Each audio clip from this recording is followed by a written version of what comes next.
한때 동북아의 패권을 쥐고 고구려는 광대한 영토와 강대한 군사력으로 천하를 호령하였다.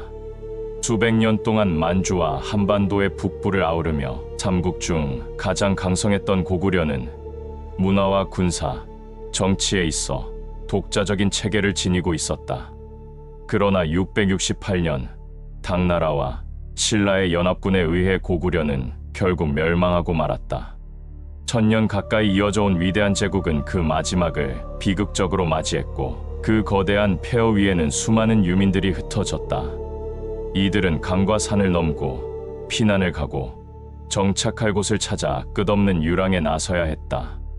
고구려가 무너졌다는 것은 단지 한 국가의 종말이 아니라 수많은 생의 붕괴이자 문화의 단절이었다.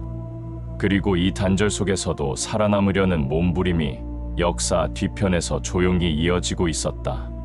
고구려 멸망 이후 유민들은 크게 세 부류로 나뉘었다. 일부는 신라로 귀속되어 새로운 질서에 편입되었고, 일부는 당나라의 포로로 끌려가거나 강제 이주되었다. 그러나 가장 큰 무리는 북방으로 피난하여 옛 고구려의 중심이었던 요동과 만주 지역, 그리고 백두산 너머 동북 지역으로 흩어졌다. 이들은 산속 깊은 곳이나 해안의 작은 마을에 모여 살며 고구려의 전통을 간직하고자 애썼다. 고구려 유민은 단순한 피난민이 아니었다. 그들은 옛 조국의 전통을 가슴에 품고 언젠가 다시 나라를 세우리라는 불씨를 지닌 사람들이었다. 아이들에게는 광개토대왕의 정복담을 들려주었고, 제사상에는 고구려식 제례를 지켰으며 계절이 바뀔 때마다 조상의 기운이 깃든 산천을 향해 절을 올렸다.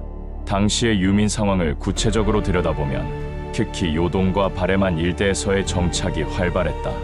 이곳은 고구려의 옛 영역이었기에 유민들에게 익숙한 터전이었고, 지역의 말갈족, 예맥계 주민들과도 일정한 친연성이 있었다. 고구려의 왕족과 귀족들도 일부 이 지역에 남아 유민들을 이끌었으며 공동체의 형태로 정착을 시도했다. 이 과정에서 고구려식 제도와 문화가 지역 사회에 계속해서 영향을 미치고 있었고, 지역 말갈 부족들과의 혼혈과 교류도 자연스럽게 이루어졌다. 결혼을 통해 혈연이 이어졌고, 축제나 제례를 통해 문화가 뒤섞였다. 서로 다른 언어와 풍습이 공존했지만 고구려인의 정체성은 중심축으로 작용하며 공동체를 결속시켰다. 이처럼 고구려 유민들은 단순히 흩어진 자들이 아니었다. 그들은 문화를 이어가고 정체성을 지키며 새로운 가능성을 움트게 한 씨앗이었다. 고구려의 정통성과 전통은 단절되지 않았다. 오히려 멸망 이후 더 강하게 의식되었고 새로운 결속의 계기가 되었다. 유민들은 각지에서 고구려식 의례와 관습을 지켜나갔으며 자녀들에게 조국의 역사와 정신을 전해주었다. 사당을 세우고 조상들의 영혼을 기리며 마을마다 작은 고구려가 살아 숨쉬는 듯한 풍경이 나타났다. 일부 지역에서는 유민 공동체가 자체적으로 수장을 뽑아 자치 체계를 운영하기도 했고, 심지어는 고구려 연호를 계속 사용하는 곳도 있었다. 그러나 현실은 녹록하지 않았다. 당나라의 압박은 여전했고, 신라 또한 북방 지역으로 영향력을 확장하려 하였다. 유민들은 정치적 진공 속에서 자치적인 생존 방식을 선택할 수밖에 없었다. 이로 인해 여러 지역에서 고구려 계통의 소규모 세력들이 등장하기 시작했고, 그 중 일부는 무장 조직으로 발전하기도 했다.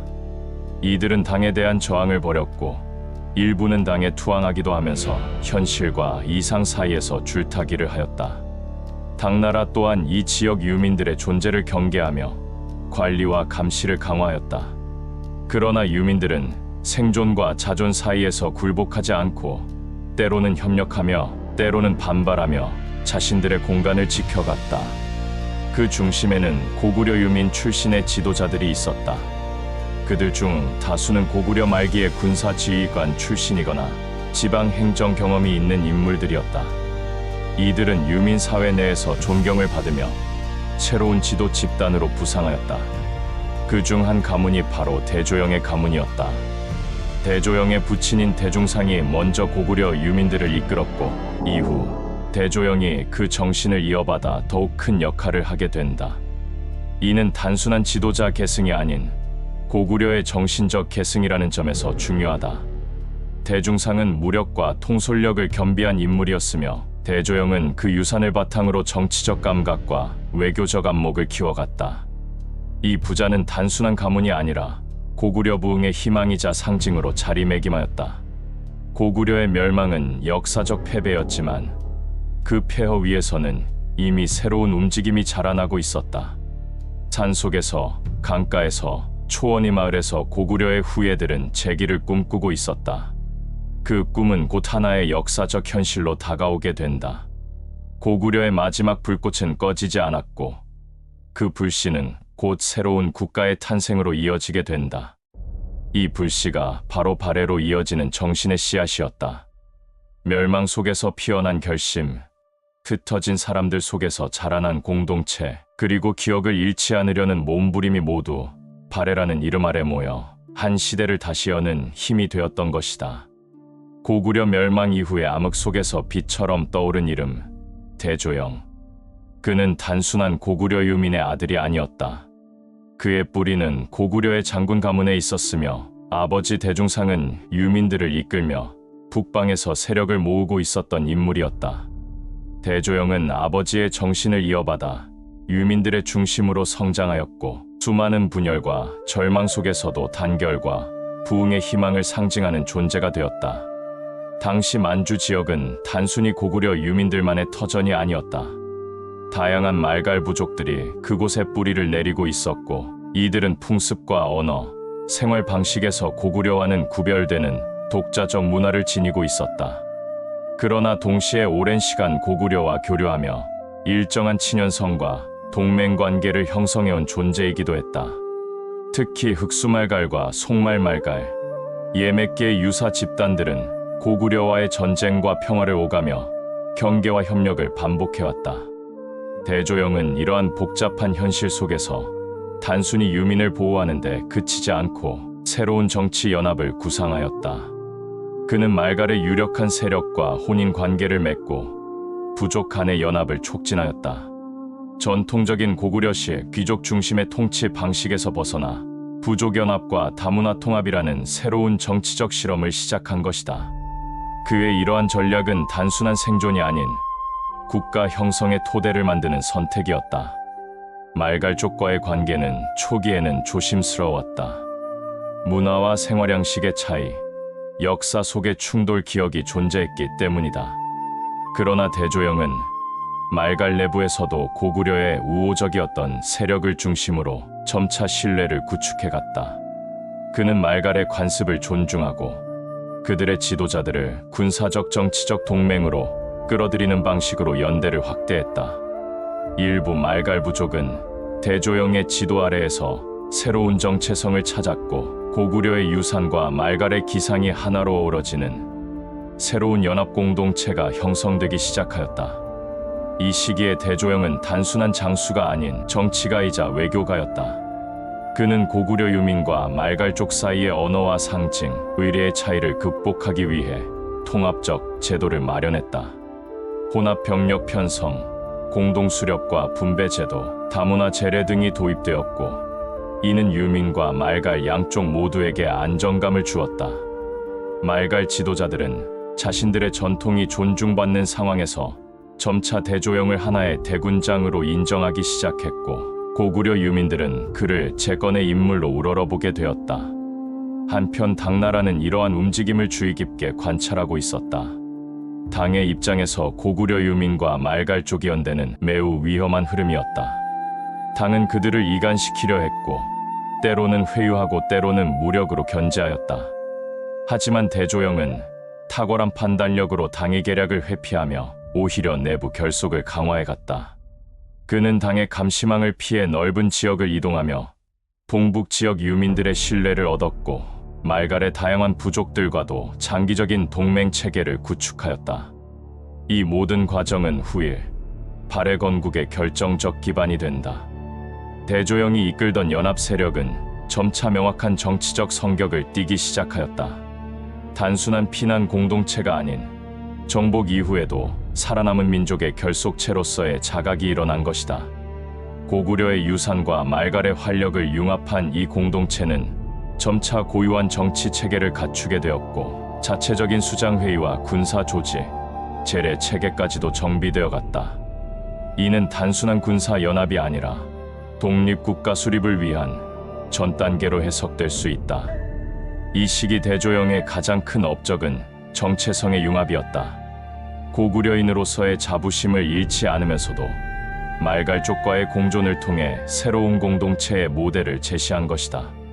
발해가 훗날 고구려를 계승하면서도 독자적 문화를 꽃피울 수 있었던 배경에는 이 시기 대조영의 통합과 포용의 정치가 깃들어 있었다. 그는 단지 힘으로 이끈 지도자가 아니라 새로운 국가의 이념과 방향을 설계한 정신적 창건자였다. 이처럼 고구려의 붕괴 속에서도 꺼지지 않은 희망은 대조영이라는 한 인물의 전략과 결단 속에서 다시 불꽃을 피우고 있었다. 그의 주변에는 무기를 든 전사들뿐 아니라 가슴에 조국을 품은 노인들과 말을 타고 먼 곳에서 온 부족장들, 그리고 새로운 시대를 꿈꾸는 젊은이들이 함께 있었다. 이들은 모두 하나의 꿈을 향해 나아가고 있었고, 그 꿈은 곧 천물령을 넘어 동모산에 도달하게 된다. 대조영과 말갈의 연대는 단순한 동맹이 아니었다. 그것은 폐허에서 피어난 가능성, 고통 속에서 길어올린 희망, 그리고 다시 시작될 나라의 맥박이었다. 698년 동북아시아의 하늘은 아직 고요했지만 그 아래에서는 커다란 지각 변동이 일어나고 있었다. 대조영이 이끄는 고구려 유민과 말갈 연합군은 천물령 인근에 이르렀고, 그곳에서 역사의 방향을 바꾸는 전투가 벌어졌다. 이 전투는 단순한 전투가 아니었다. 그것은 한 시대의 종말과 새로운 국가의 탄생을 가르는 운명의 문턱이었다. 당나라는 고구려 유민의 재결속과 말갈 세력의 부상을 두려워하였다. 이에 요동도독 고관을 중심으로 한 군사를 파견하여 대조영 세력을 분쇄하려 하였다. 당시 당군은 수적, 장비적 우세를 자랑했으나 험준한 천물령 지형과 대조영의 전술적 지혜 앞에서는 오히려 그 강점이 약점으로 작용했다. 대조영은 기습과 유인, 지형을 이용한 유격전을 통해 당군의 진로를 차단하고 피로와 혼란을 가중시켰다. 천물령 전투는 단순한 무력 충돌이 아니라 고구려의 전통적 전술과 말갈의 기동력이 결합된 전략적 승리였다.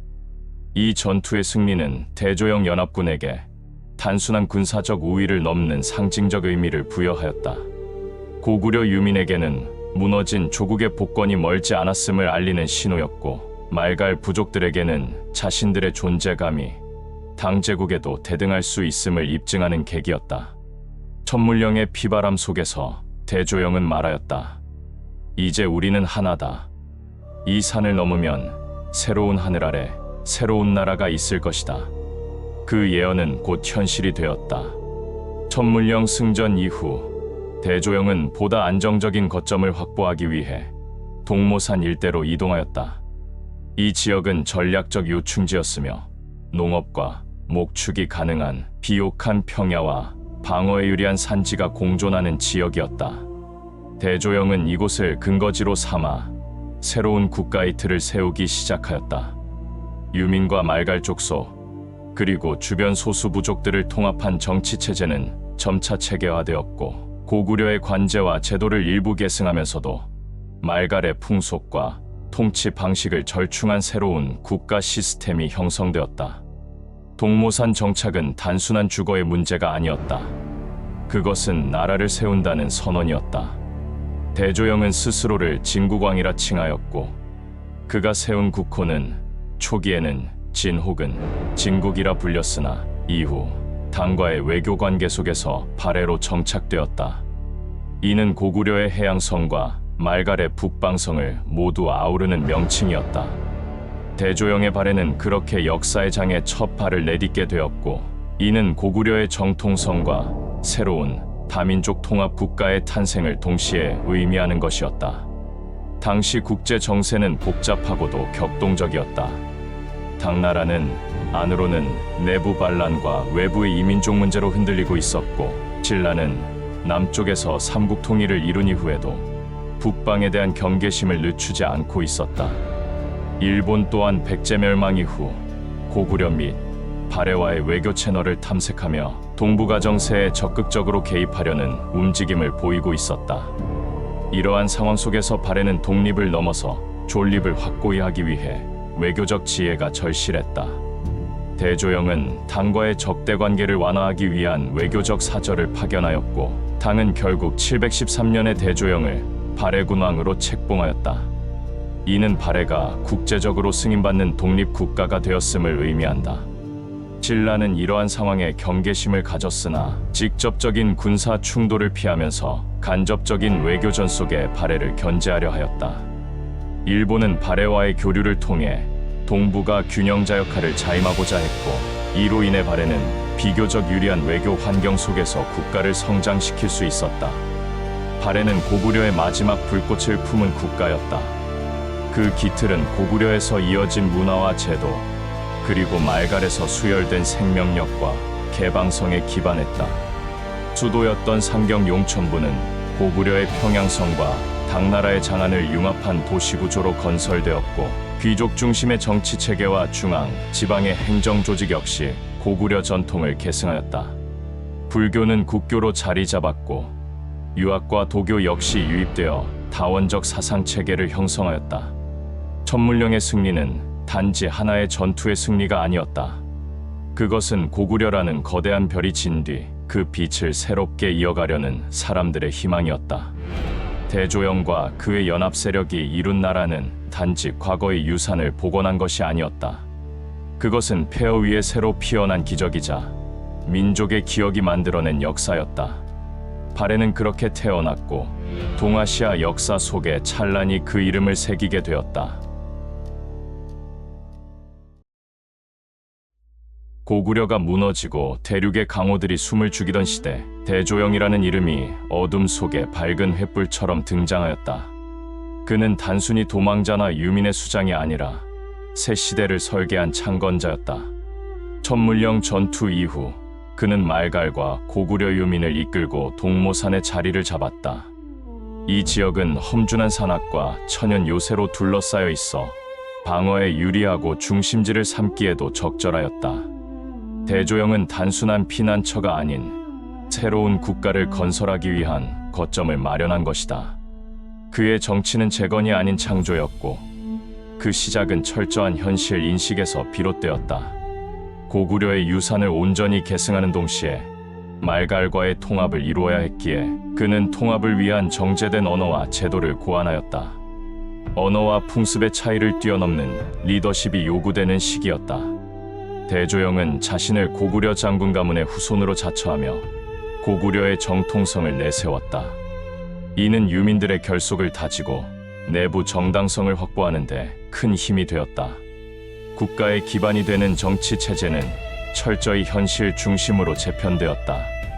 그는 중앙에 고위 관료를 두되, 지방에는 각 지역의 풍속을 잘 아는 인물을 배치하여 유연한 통치를 꾀하였다. 특히 동북방 말갈 쪽과의 동맹은 발해 초기에 결정적인 영향을 미쳤다. 단순한 군사적 연합이 아니라 정착과 자치, 공동 방어의 성격을 동시에 지닌 협력이었다. 말갈은 유목 성향의 기동 전술에 능했고, 대조영은 이들을 군사력의 핵심으로 활용하였다.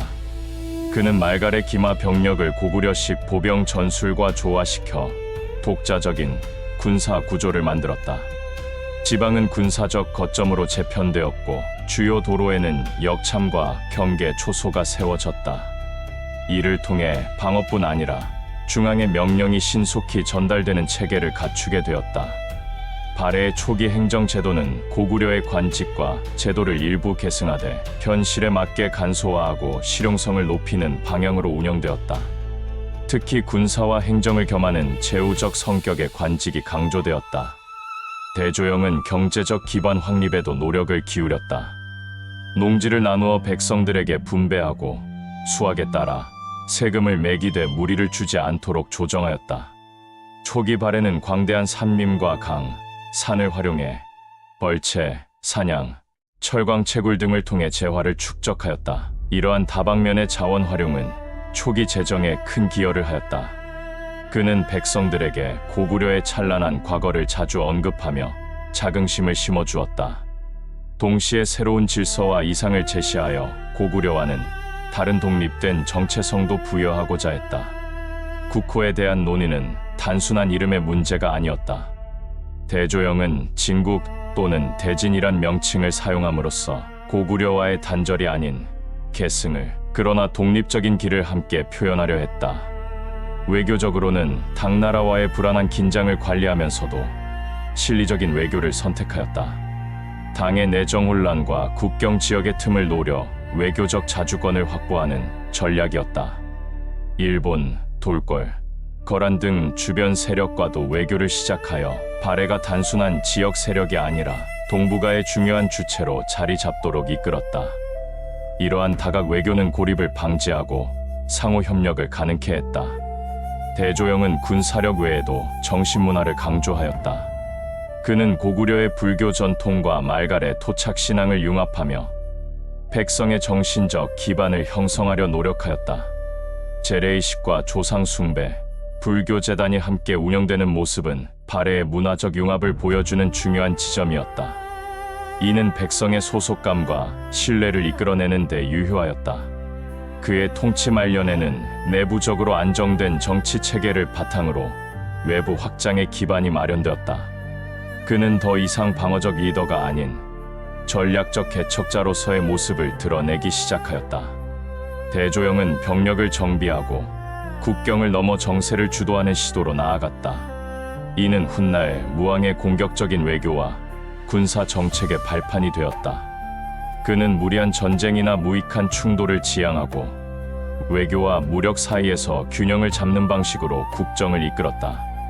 이는 발해가 조기에 멸망하지 않고 강국으로 자리매김하는 데 결정적이었다. 대조영의 가장 큰 업적은 혼란과 파괴 속에서도 질서를 창조했다는 데 있다. 그는 단지 살아남은 것이 아니라 새로운 시대를 열었다. 그는 719년 세상을 떠났고 발해는 아들 대무의 손에 의해 다음 장을 열게 된다. 하지만 그의 정신은 이후 발해의 모든 길의 뿌리처럼 살아 숨쉬게 된다. 대조영이 세운 기반 위에 무왕 대무해가 올랐을 때 발해는 이미 하나의 강국으로 성장하고 있었다. 그러나 그 내면에는 아직 정리되지 않은 갈등과 주변 세력의 견제가 남아 있었다. 대무해는 초기에 왕위 계승을 둘러싼 갈등을 잠재우며 중앙 집권 강화를 위한 과감한 개혁에 나섰다. 그는 실권 없는 귀족 대신 충성도 높은 무장과 신흥 관료를 중용하였다. 왕위에 오른 이후 그는 국호를 대로 공식화하고 고구려 계승의 정통성을 더욱 분명히 했다. 동시에 그는 말갈 세력과의 관계를 적극적으로 재편하며 새로운 통합 전략을 실행하였다. 무왕은 북방의 여러 말갈 부족에게 회유와 강경책을 병행하며 영향력을 확장해 갔다. 외적으로는 무력을 동원했고 내적으로는 토지 분배와 자치권 보장 같은 실리를 제공하였다.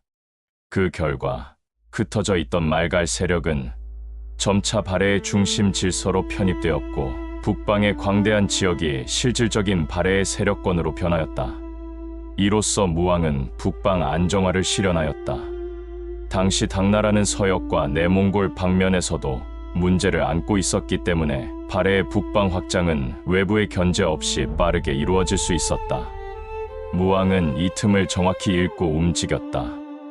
무왕은 이처럼 말갈 통합과 북방 개척을 바탕으로 국력을 키운 뒤 본격적으로 당나라와의 외교와 군사적 충돌을 고려하기 시작하였다. 그의 시야는 국경 너머로 향해 있었다. 초기에는 사신을 당에 보내 외교적 인정을 얻고자 했으나 당은 여전히 발해를 말갈로 취급하며 고구려의 계승을 인정하지 않았다. 이는 무왕의 분노를 자극하였다. 당나라의 이 같은 태도는 발해를 독립국가로 인정하지 않겠다는 명백한 정치적 무시였다. 이에 무왕은 강경 대응으로 전환하며 독립 외교 노선을 강화하게 된다. 당의 요동 지역과 접경지대에서 무력 충돌이 시작되었다. 무왕은 공격적 전략을 채택하여 당의 요서 지역을 기습하였고 이는 발해의 강경 외교의 시작을 알리는 신호였다. 724년 무왕은 직접 군을 이끌고 산둥반도 등지에 침입하여 당나라 해안 지역에 타격을 가하였다. 이는 단순한 국경 충돌을 넘어 적극적인 항쟁 선언이었다. 이와 동시에 무왕은 당나라의 적대 세력과 외교적 연대를 시도하였다. 특히 돌궐 및 일부 북방 유목민족과의 연계는 대당 견제를 위한 외교적 카드로 사용되었다. 무왕은 신라와의 관계에서도 당을 견제하는 외교 방식을 취하였다. 신라가 당과의 동맹 관계에 있는 가운데 무왕은 신라를 포위하는 형태로 말갈 세력을 이용했다. 당나라 또한 발해를 동방의 야만으로 규정하고 군사적 대응에 나섰지만 무왕은 빠른 기동전과 지형 활용으로 침공을 유리하게 방어하였다. 특히 산악과 강을 활용한 전술이 돋보였다. 그는 방어에만 그치지 않고 지속적으로 국경 너머를 위협하며 당의 안정된 통치 기반을 흔들었다. 이러한 전략은 발해의 군사력을 전방위로 확장시키는 계기가 되었다. 무왕의 전략은 단순히 전쟁의 승패를 넘어서 외교적 구도를 재편하는 데 있었다. 그는 무력뿐 아니라 외교의 날을 갈며 발해를 하나의 세력으로 각인시켰다.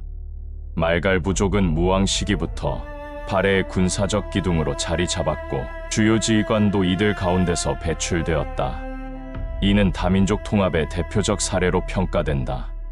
무왕은 말갈과의 혼인을 장려하거나 말갈 출신 인사를 궁중에 등용하여 상징적 통합을 꾀하였다. 이러한 융합 정책은 내부 결속과 전투력 양면에서 효과를 발휘했다. 국가 체제 정비 역시 지속되었다. 그는 대외항쟁과 병행하여 관료 제도를 확장하고 지방 행정 단위를 더욱 세분화시켰다. 중앙에는 대장군, 중외대사 등의 실무형 고관을 두고 지방에는 말갈 유력자를 현지관리로 임명하여 실질적 통치를 강화하였다. 이는 발해 초기의 귀족 중심 체제에서 벗어나는 움직임이었다. 수도와 주요 도시에는 무기 창고와 군사훈련장이 설치되었고 백성들은 정기적인 군사훈련과 의무 복무를 통해 유사시 대비하도록 하였다. 발해는 국가 전체가 무장을 갖춘 사회로 변모하였다. 그러나 무왕은 단순한 군국주의자에 그치지 않았다. 그는 문화와 학문에도 관심을 가졌고 불교를 진흥시키며 백성의 사상적 통합을 꾀하였다. 불교는 국가 통합과 정신적 안정에 크게 기여하였다.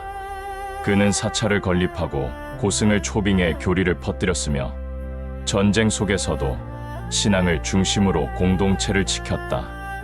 이 시기의 불교는 고구려식 신앙 전통과 말갈의 토착 신앙이 융합된 독특한 색채를 띠었다. 이는 발해의 독자적 정체성을 문화적으로도 부각시키는 요인이 되었다. 대무에는 내치와 외교, 군사와 문화의 균형을 고려한 지도자였다. 그는 당과의 대립을 통해 국제사회의 발해의 존재를 분명히 알리는 데 성공하였다. 그의 대당 항쟁은 단기적인 승패를 넘어서 장기적인 전략적 자주성을 성취하려는 정치적 결단이었다. 발해는 이제 명실상부한 동북아의 강국으로 인정받기 시작하였다. 무왕은 강인함과 동시에 실용성을 갖춘 리더였다. 그는 항상 외교와 무력의 균형을 염두에 두며 발해의 존립 기반을 단단히 다져갔다. 무왕의 통치는 발해 역사상 가장 역동적이고 확장적인 시기로 기록된다. 그의 존재는 단순한 후계자가 아닌 제국을 실질적으로 확장한 실력자로 평가된다. 그는 마지막까지 고구려의 꿈을 현실 위에 되살리고자 했다. 그 뜻은 오랜 세월 후에도 발해의 정신으로 남아 백성들의 가슴에 새겨졌다. 무왕은 당나라와의 대립과 병행하여 동방 해상 세력과의 관계에도 주목하였다. 그 중심에는 일본과의 외교 교류가 있었다. 당시 일본은 나라 시대로 중국과의 외교를 통해 문명을 받아들이던 시기였다. 무왕은 이를 간파하고 일본과의 외교를 발해의 전략 자산으로 활용하였다. 720년대 무렵부터 발해는 일본의 사신을 파견하기 시작하였다. 이는 단순한 우호 목적이 아니라 발해의 정체성을 국제적으로 각인시키기 위한 의도였다. 일본은 발해 사신을 국빈급으로 환영하였고 발해를 고구려의 계승국으로 인정하였다. 이는 당나라가 발해를 말갈로 무시하던 태도와 극명히 대조되는 장면이었다. 무왕은 일본과의 교류를 통해 무역 루트를 확장하고 외교적 우위를 점하려 하였다. 이는 대외 고립을 방지하고 경제적 활로를 모색하는 실리 외교였다. 일본 측 기록에 따르면 발해 사신들은 위험 있고 질서 정연했으며 복식과 언어에서 고구려의 전통이 드러났다고 한다. 이는 발해가 스스로의 뿌리를 어떻게 계승했는지를 보여주는 간접 증거였다. 발해와 일본의 외교는 단순한 왕래가 아니라 상호 존중과 정치적 공조의 의미를 담고 있었다. 이러한 외교는 발해의 외연을 넓히고 문명 국가로서의 위상을 높이는 데 기여하였다. 한편 무왕은 대외 교류뿐만 아니라 직접적인 군사 행동도 단행하였다. 그 대표적인 사례가 바로 산둥반도 일대에 대한 공격이다.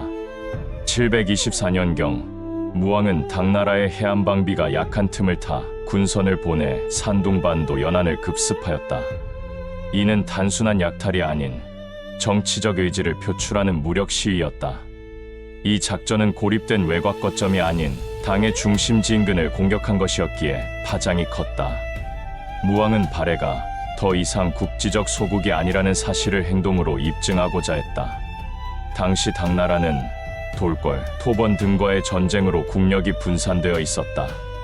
무왕은 이 틈을 노려 강력한 존재감을 각인시키는 데 성공하였다.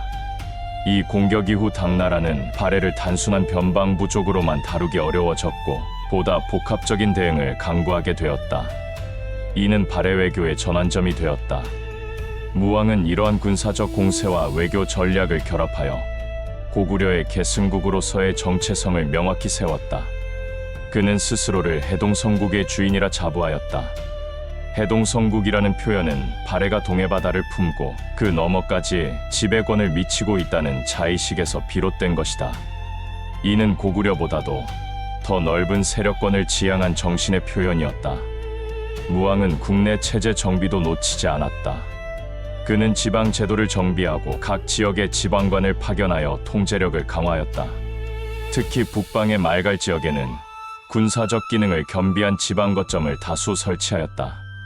이들 지역은 동시에 무역의 거점이기도 했다.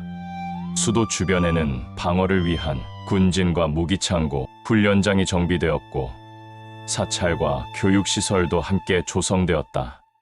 무왕은 무력과 문화의 균형을 중시하였다.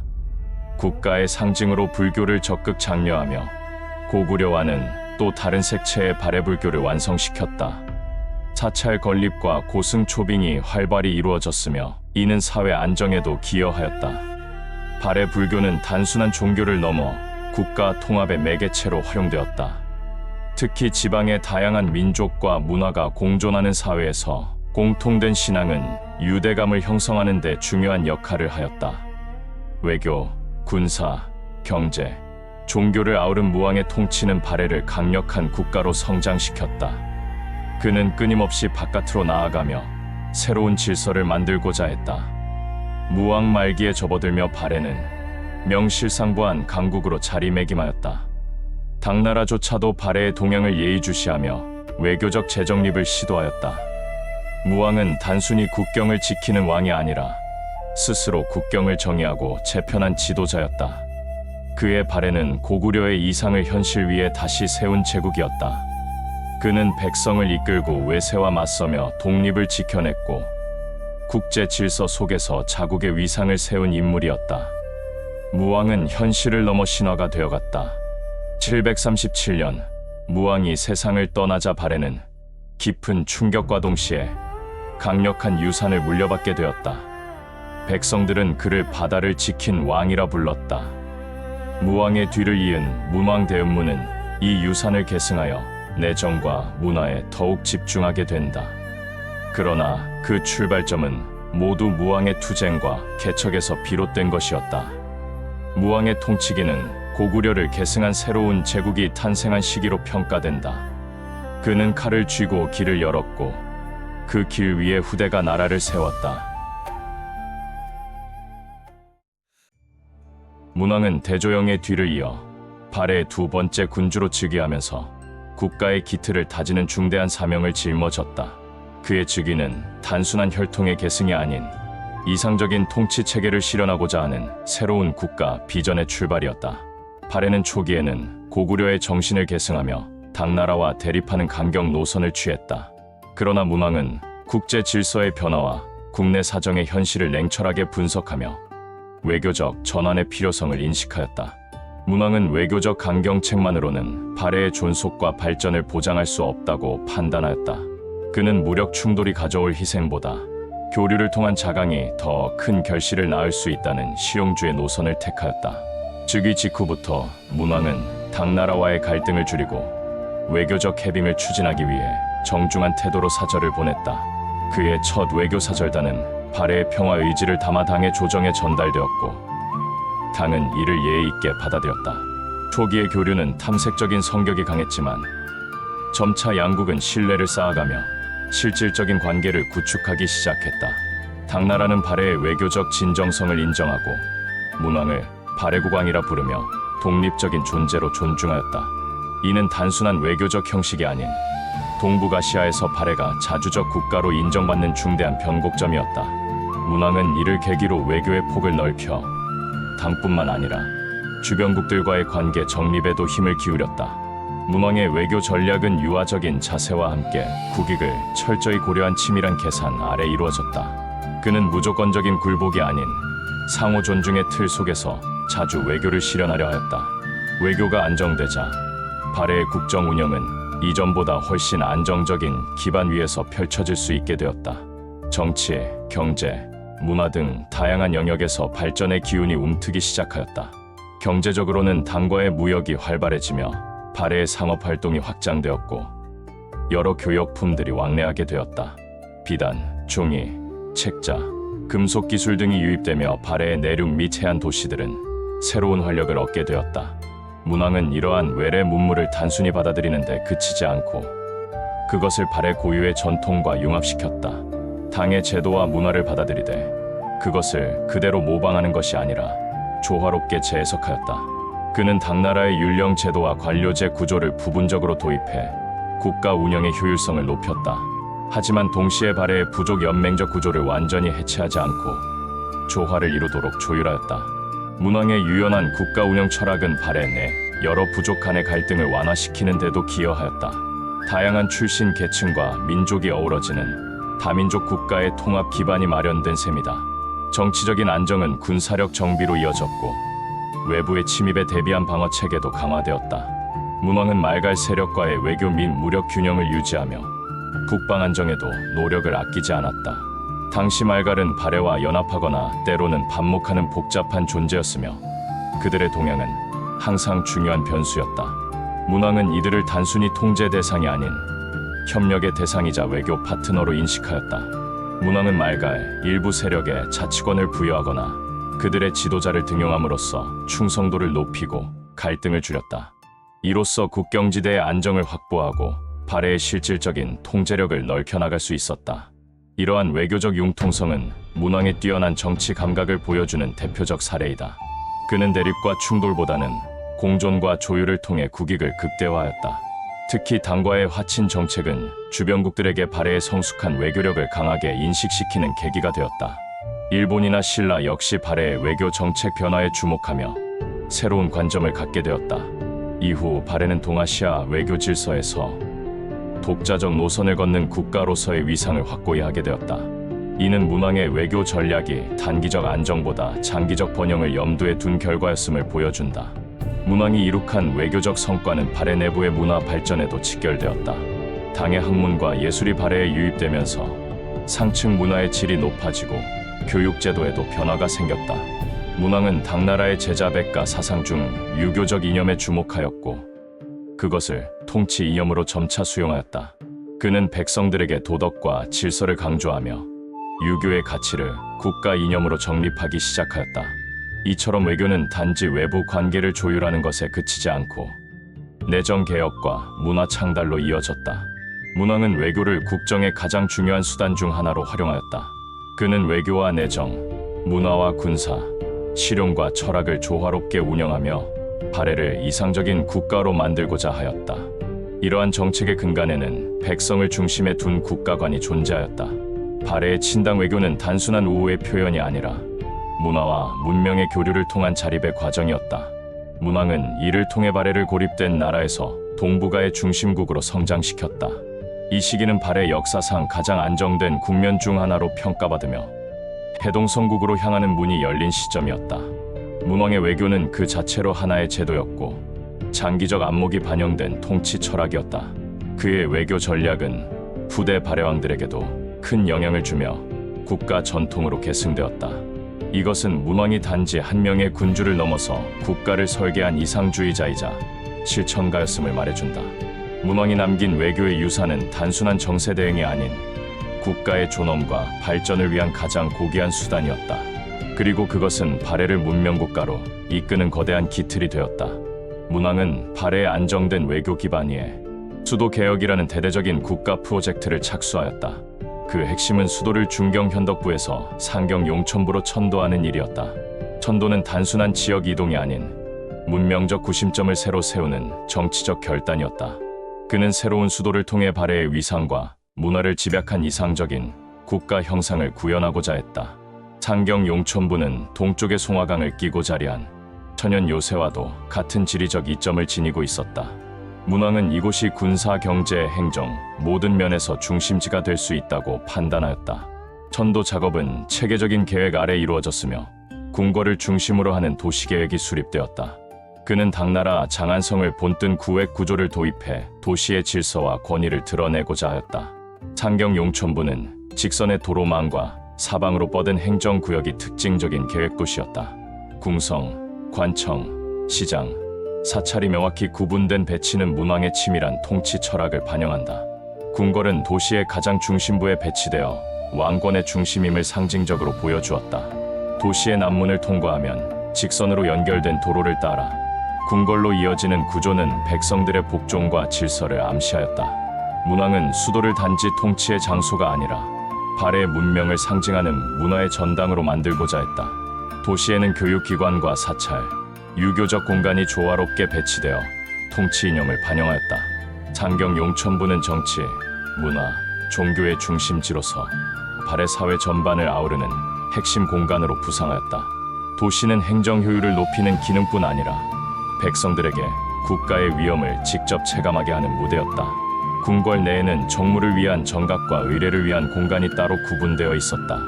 이러한 구조는 문왕이 국가 운영을 세분화하고 체계화하려는 시도였다. 상경 용천부는 단순한 도시가 아닌 이상적 국가 형상을 시각화한 정치적 상징체였다. 문왕은 이를 통해 발해의 내적 정비와 외적 위엄을 동시에 구현하려 하였다. 천도는 또 다른 개혁과도 맞물려 있었다. 문왕은 수도 천도와 함께 전국적인 행정구역 개편에 착수하였다. 발해는 기존의 오경 체계를 더욱 정비하여 상경을 중심으로 균형 잡힌 지방 통제를 꾀하였다. 중경, 동경, 남경, 서경 등의 지방 수도와 상경 간의 연결망이 국가적 통합을 가능케 하였다. 각 지방 수도에는 중앙의 명령을 신속하게 전달할 수 있는 체계가 마련되었고 감찰관이 파견되어 지방 관리의 부패를 견제하였다. 이러한 지방행정개혁은 발해 전역에 걸친 효율적인 통치를 가능하게 하였다.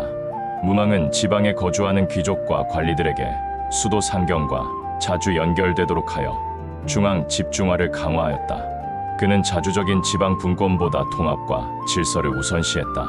행정 개편과 함께 세금 제도 역시 정비되어 국가 재정 기반이 더욱 안정되었다. 지방에서 거두어진 조세는 수도의 건설과 유지, 그리고 국가 운영에 직접 투입되었다.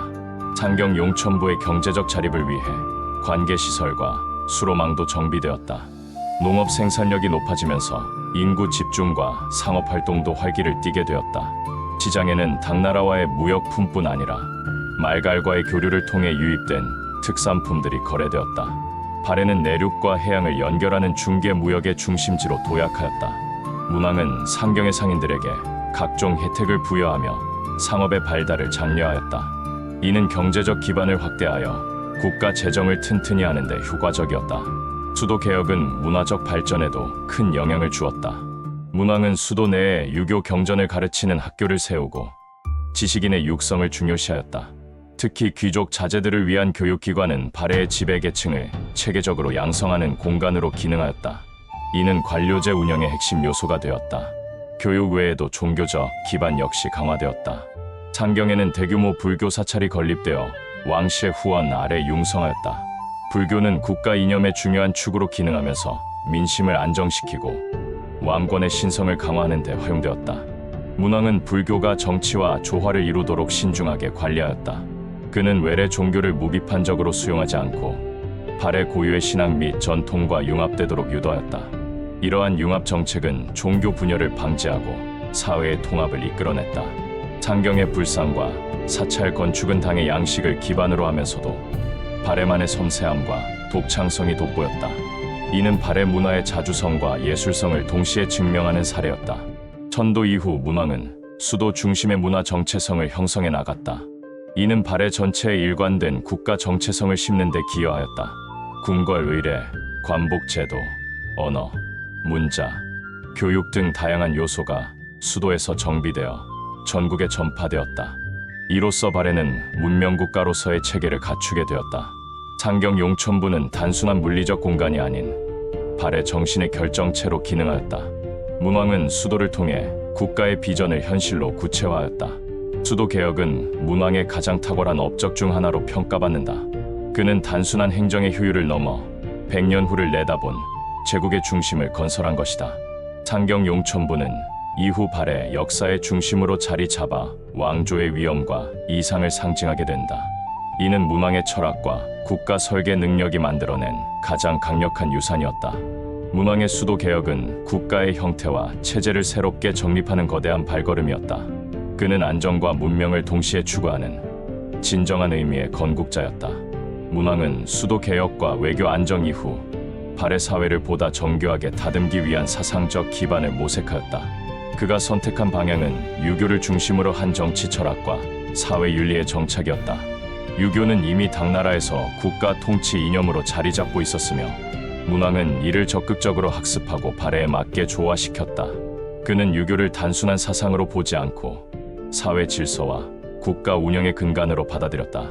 발해의 지배층에게 유교 교육을 강화함으로써 관료의 자질과 도덕성을 동시에 높이고자 했다. 문왕은 백성들 역시 유교적 예절과 질서를 내면화하길 바랐다. 이를 위해 상경 용천부를 중심으로 유학교육기관이 설립되었고 경전 교육이 강화되었다. 교경, 논어, 맹자 등의 경전이 교과로 채택되어 엘리트 양성에 활용되었다. 교육은 단지 지식을 전하는 것을 넘어 통치 질서를 내면화시키는 중요한 수단으로 작동하였다. 유교를 통해 충, 효, 예의 개념이 정치적 정당성과 연결되었다. 문왕은 관직 제도를 정비하여 능력과 인품을 겸비한 인재를 등용하도록 하였다. 귀족 출신이라도 도덕성과 학문이 부족하면 고위직에 오를 수 없도록 하는 정책을 추진하였다. 이는 단순한 관료 개혁이 아니라 사회 전반의 도덕 기준을 재정립하는 시도였다. 유교적 윤리는 점차 국가의 이념이자 백성의 삶의 방식으로 자리 잡기 시작했다. 유교 체제는 통치 권위를 강화하는 데에도 효과적이었다. 왕은 하늘의 뜻을 받든 존재로서 도덕적 지도자로 묘사되며 정치적 정당성을 획득하였다. 문왕은 스스로를 도덕적 군주로 자처하며 절제된 생활과 모범적인 언행으로 백성에게 신뢰를 심었다. 그는 군신유의 원칙 아래 왕과 신하의 관계를 안정된 위계 질서로 유지하고자 했다. 이런 유교적 질서는 사법제도와 의례, 행정 등 다양한 분야에 반영되었다. 의례 중심의 사회는 백성의 생활에도 영향을 미쳐 예절과 질서가 생활화되기 시작했다. 유교와 불교는 때때로 긴장 관계를 이루기도 했지만 문왕은 두 사상을 조화롭게 운영하였다. 그는 불교를 신앙과 정신의 차원으로, 유교를 통치와 윤리의 기반으로 분리하여 운영하였다. 이처럼 유교적 체제는 발해를 단순한 군사국가에서 도덕적 문명국가로 변모시키는 데 핵심적인 역할을 했다. 국가는 더 이상 힘만으로 유지되지 않았고 도덕과 예법이 함께 작동하는 공간이 되었다. 이 시기 발해의 문화는 정치 안정과 함께 전성기를 맞이하였다. 창경을 중심으로 문화, 회화, 건축, 음악 등 다양한 예술이 꽃을 피웠다. 귀족 중심의 시문 활동은 발해 고유의 언어와 정서를 담아내는 데 집중하였다. 당나라의 시풍을 따르되 고구려적 감성과 북방 민족의 정서를 함께 담았다. 문왕은 문학을 장려하여 문관들의 시문 활동을 장려했고 왕실에서도 시가를 즐겨 지었다. 문학은 단지 예술을 넘어서 교양과 정치를 아우르는 매개체로 인식되었다. 미술과 공예에서도 새로운 양식이 등장하였다. 청동기와 도자기, 금속공예 품에는 당의 영향을 받은 세련됨과 발해 고유의 기법이 어우러져 있었다. 건축 양식 역시 단정하면서도 위험 있는 형태로 발전하였다. 불교 사찰과 궁전, 귀족 저택들은 격조 높은 조형미를 자랑했다. 특히 상경궁성의 건축은 장안성의 구조를 바탕으로 하면서도 발해의 현실과 정서를 반영한 공간이었다. 정연한 좌우 대칭과 엄격한 축선은 질서와 위계를 시각적으로 표현하였다. 음악과 무용 역시 국가의 행사와 제사에서 중요한 역할을 하였다. 왕실 악단은 정기적으로 연주와 공연을 펼쳤으며 외국 사절에게 발해의 문화적 위엄을 보여주는 수단이 되었다. 국제 교류도 활발히 이루어졌다. 당나라, 일본, 신라, 아라비아 상인들과의 접촉을 통해 다양한 문물이 발해에 유입되었다. 발해에 사시는 당나라 장안의 빈번히 파견되었고 당에서도 문왕의 문명 정책을 높이 평가하였다. 문왕은 외국 사절들을 상경으로 초청하여 발해의 문화와 정치 체제를 보여주었다. 특히 일본과는 비교적 원활한 교류가 이루어졌으며 일본 측 문서에는 발해를 해동성국이라 칭하며 높이 평가하였다. 이는 문왕의 문화 외교가 실제로 발해의 위상을 국제적으로 끌어올린 결과였다. 해동성국은 단지 수사적인 표현이 아닌 문왕 치세의 실질적 성취를 요약하는 말이었다. 강력한 국력, 안정된 통치, 활발한 문화, 우호적 외교라는 네 축이 완성된 시대였다. 문왕의 문화 정책은 고구려의 유산을 계승하되 이를 동북아시아의 문명 흐름과 결합시키려는 노력이었다. 그는 문화의 전통성과 시대성을 동시에 추구하였다. 이는 발해의 독자적인 문화 정체성 형성에도 결정적이었다. 발해는 단지 고구려의 후계국이 아니라 새로운 문명을 이끄는 주체로 부상하였다. 문화의 정체성은 국가의 자긍심으로 연결되었고 백성들의 소속감과 충성심을 고양시키는 원동력이 되었다. 문왕은 문화를 통치의 수단이 아닌 민족의 혼으로 인식하였다. 그는 문화와 제도의 조화를 통해 발해를 정신적으로 결속된 공동체로 변화시켰다. 이로써 발해는 내부적으로 하나된 나라, 외부적으로는 존중받는 나라가 되었다. 문왕의 유산은 정치, 외교, 행정, 문화의 모든 영역에 깊이 스며들어 후대에까지 영향을 미쳤다. 그의 치세는 발해 역사상 가장 안정되고 찬란한 시기로 평가받는다. 유교적 질서, 불교적 심성, 고구려의 기계, 북방의 활력, 이 네 요소가 하나로 어우러진 문명의 시기였다. 그가 지향한 국가는 단순히 강한 나라가 아니라 품격과 예절을 갖춘 문명국이었다. 문왕의 통치는 발해를 해동성국으로 만든 결정적 동력이자 동아시아 문명사의 길이 남을 통치 예술의 전범이었다. 그는 위대한 군주이자 미래를 설계한 문명의 건축가였다. 발해의 강역을 논한다는 것은 단순히 국경선을 그리는 일이 아니다. 그것은 하나의 세계를 이야기하는 것이다. 대조영이 천물령을 넘어 깃발을 들고 나섰을 때 발해의 땅은 아직 좁았다. 그러나 시대가 흐르며 발해의 지평은 끝없이 펼쳐져 갔다. 북쪽으로 발해는 대응할령의 울창한 침엽수림에 이르렀다. 그 숲은 깊고도 험난했다. 극수 말갈이 살던 그 땅은 혹독한 겨울 바람이 몰아쳤고 숲 속에는 늑대와 호랑이가 으르렁거렸다. 그러나 발해는 그곳을 포기하지 않았다. 극수 말갈은 독립적인 기질이 강했고 그들 사이에서도 부족한 패권 다툼이 잦았다. 발해는 무력과 외교의 두 날개로 이들을 다루었다. 때로는 정예 군사를 보내 성체를 짓고 말갈의 기세를 꺾었고 때로는 혼인과 관직 수여로 그들의 마음을 얻었다. 말갈 귀족들은 발해의 도독으로 임명되어 국경 수비에 나섰고 발해의 군사 지휘권을 쥔 사례도 적지 않았다. 동쪽으로는 동해 물결이 발해의 영토에 부서졌다. 동해안 말갈 부족들은 오래전부터 바다와 함께 살아온 사람들이었다. 그들은 물고기를 잡고 해초를 채취했으며 해상 교역으로 삶을 이어갔다. 발해는 이들과도 유대를 맺었다. 항구가 건설되었고 동경 용원부를 중심으로 해상 무역의 길이 활짝 열렸다. 발해의 상선들은 동해를 거쳐 일본, 신라, 심지어 당나라 연해 지방에까지 물자를 실어 나르며 발해의 이름을 떨쳤다. 바다 위로는 비단과 도자기, 모피와 말이 오갔고 해풍에 실려 발해의 문화가 먼 나라로 퍼져갔다. 서쪽으로는 요하가 흐르며 발해의 서경과 당나라 사이의 경계가 되었다. 요하는 단순한 강이 아니었다. 그것은 동북아의 역사를 관통하는 혈관이었다. 발해는 요하를 넘나들며 당나라와 외교를 맺었고 때로는 군사적으로 맞서기도 했다. 특히 서안평은 고구려의 옛 영토이자 군사적 요충지였다. 발해는 이 땅을 다시 손에 넣고자 수차례 군사 행동을 전개했다. 그 과정에서 일부 지역은 발해의 영향권에 들어갔고 당나라와 발해는 이 땅을 두고 외교적 신경전을 벌였다. 발해의 사신들이 당나라 변경 도시를 찾아가고 그 길 위에서 발해의 위상은 점점 높아져 갔다. 남쪽으로는 두만 강이 발해와 신라의 경계를 이루었다. 이 강을 사이에 두고 발해와 신라는 경계의 긴장과 외교의 손길을 교차했다. 발해와 신라는 종종 사신을 교환하며 무역을 논의했다. 발해 모피, 말, 곡식은 신라 시장에서 귀한 물품이었고 신라의 비단과 금속 제품은 발해의 귀족들이 애호했다. 그러나 평화만 있었던 것은 아니었다. 두 나라 사이에는 군사적 충돌도 빈번했으며 국경 분쟁은 늘 발화점이 되어 긴장을 불러일으켰다. 발해의 국경은 결코 고정되어 있지 않았다. 해마다 새로운 땅이 발해의 깃발 아래 들어왔고 때로는 물러나기도 했다. 그러나 발해는 단순히 땅만 넓힌 것이 아니었다. 그 안에서 수많은 민족과 문화가 섞여들어 발해만의 독자적인 세계가 피어났다. 그것이야말로 발해가 해동성국이라 불린 이유였다. 제국이란 단순히 군사력만으로 유지되지 않는다. 수많은 사람을 품고 그 삶을 평화롭게 영위하게 하려면 정교한 제도가 필요하다. 발해는 이를 잘 알고 있었다. 발해의 영토는 넓었고 그 안에는 서로 다른 언어와 풍습을 지닌 민족들이 뒤섞여 살았다. 이를 다스리기 위해 발해가 선택한 것이 오경 15부 체제였다. 그것은 발해의 뼈대이자 제국으로서의 채통을 세운 제도였다. 발해의 오경은 각각 깊은 의미와 기능을 품고 있었다. 상경 용천부는 발해의 심장이었다. 발해국왕이 거처하며 국정을 집행하는 중심지였다. 성벽은 거대했고 그 안에 궁궐과 관청, 귀족들의 저택이 질서 정연히 자리했다.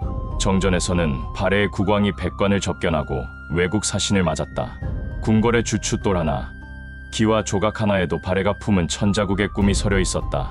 동경 용원부는 동해와 가장 가까운 요충지였다. 동해에서 불어오는 바람은 이곳에서 발해의 숨결을 실어 나르며 일본과 신라로 향했다. 동경은 무역의 중심지였고 항구마다 배가 들고 났다. 일본 상인들이 동경을 찾아와 발해의 모피와 말, 귀금속을 사갔고 일본에서 들여온 진귀한 물품은 발해 귀족들의 눈을 사로잡았다. 서경 안목부는 고구려의 혼이 서린 땅이었다. 이곳은 단순한 행정구역이 아니었다. 그것은 고구려의 옛 국토를 다시 품으려는 발해의 의지를 상징했다. 발해는 서경을 통해 당나라와의 외교와 군사 작전을 동시에 추진했다. 서경의 병영에는 발해군의 정예가 주둔했으며 그들의 눈은 늘 서쪽 국경을 주시했다. 남경 남해부는 신라와의 국경 지대였다. 발해는 남경을 거점으로 신라와 교섭하거나 때로는 군사적으로 맞섰다. 남경의 시장에는 신라 상인들이 드나들었고 발해의 물품이 남쪽으로 흘러들어갔다. 남경은 긴장과 교류가 교차하는 곳이었다. 중경 현덕부는 내륙 깊숙이 자리에 발해의 물류와 농업의 중심이었다. 이곳은 발해의 곡창이었다. 비옥한 평야에서는 곡식이 자라고 소와 말이 풀밭을 누볐다. 발해의 창고를 가득 채운 곡식은 제국의 기반이었다. 중경은 또 다른 의미로 발해의 인구 이동과 관리의 중심이기도 했다. 발해는 이곳에 여러 말갈족과 고구려계 주민을 이주시켜 균형을 맞추었다. 발해의 오경은 단순한 도시가 아니었다.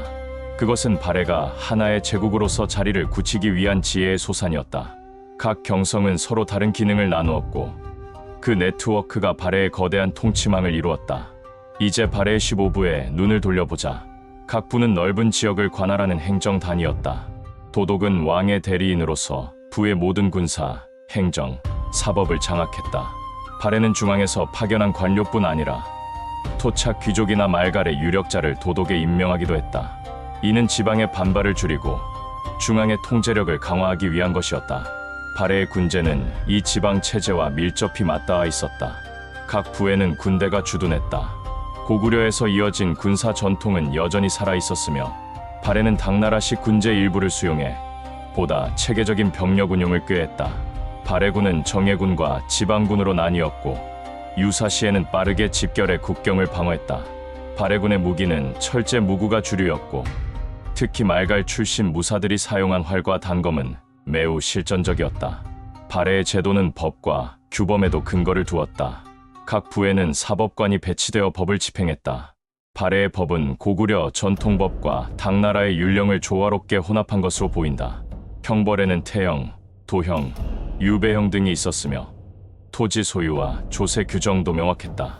이렇듯 발해의 오경 15부 체제는 제국을 지탱한 질서의 뼈대였다. 그것은 땅 위에 새겨진 행정 구획임과 동시에 발해가 품었던 문명의 의지였다. 발해의 중심, 상경 용천부. 그 이름은 곧 발해의 영혼이자 심장이었다. 폐허가 된 그 돌무더기 속에서 다시 모습을 드러낸 상경은 오늘날 발굴과 복원도 덕분에 천년을 건너 우리 눈앞에 되살아났다. 그곳은 단순한 도시가 아니었다. 그것은 발해가 자신을 천자국으로 자리매김하고자 한 거대한 설계도였다. 상경의 전체 구조는 장안성을 본떴다는 것이 정설이다. 그러나 발해의 상경은 모방을 넘어섰다. 발해인들은 장안의 도시 계획을 자신의 현실과 자연지형에 맞춰 새롭게 조율했다. 상경은 사방이 네모진 성벽으로 둘러싸여 있었고 성벽 위에는 막루가 일정한 간격으로 세워져 있었다.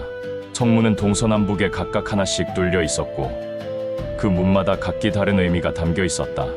동문은 해가 떠오르는 방향으로 발해의 새로운 문명을 상징했다. 서문은 교역과 외교의 통로로 쓰였고 남문은 백성들과 소통하는 창구였다. 북문은 하늘에 재를 올리는 의례적 의미를 지니고 있었다. 궁성은 상경의 가장 북쪽에 자리했다. 그곳은 발해 국왕의 거처였고 국정이 집행되는 중심지였다. 정전은 그 중심에 있었다. 기단이 높고 기둥은 굵고 지붕은 높이 치솟아 있었다. 발해 국왕은 이곳에서 백관을 접견하고 외국 사신들을 맞았다. 정전 내부에는 정교하게 조각된 목조 천장이 있었으며 벽에는 붉은 칠을 입히고 금으로 장식을 하였다. 발해의 웅대한 국력이 이 정전에서 가장 극적으로 표현되었다. 궁성 주위에는 각종 관청 건물들이 늘어서 있었다. 군사 문제를 담당하던 병부, 법을 집행하던 형부, 재정을 관장하던 조부 등 각각의 관청이 독립된 구역에 자리했다. 이 관청들은 발해의 정치 기구가 얼마나 정교했는지를 보여준다. 상경의 남쪽은 시장 구역이었다. 거대한 시장에서는 발해 전역에서 몰려온 물품이 거래되었다. 시장 입구에는 철로 만든 대문이 있었고 그 위에는 왕의 명령을 알리는 목판이 걸려 있었다.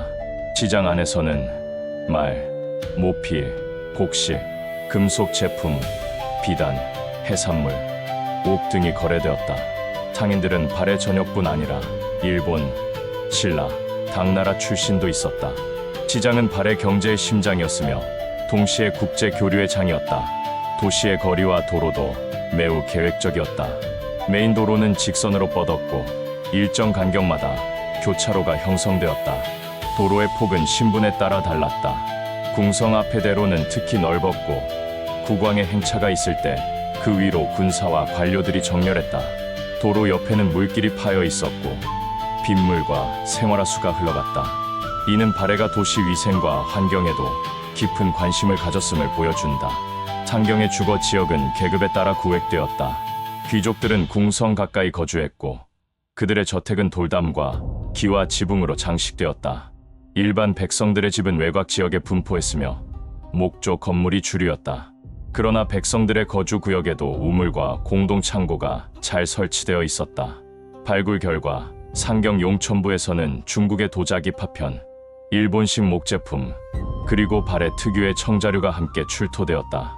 이것은 상경이 발해 내외의 다양한 문화가 한데 모여 빚어낸 거대한 용광로였음을 말해준다.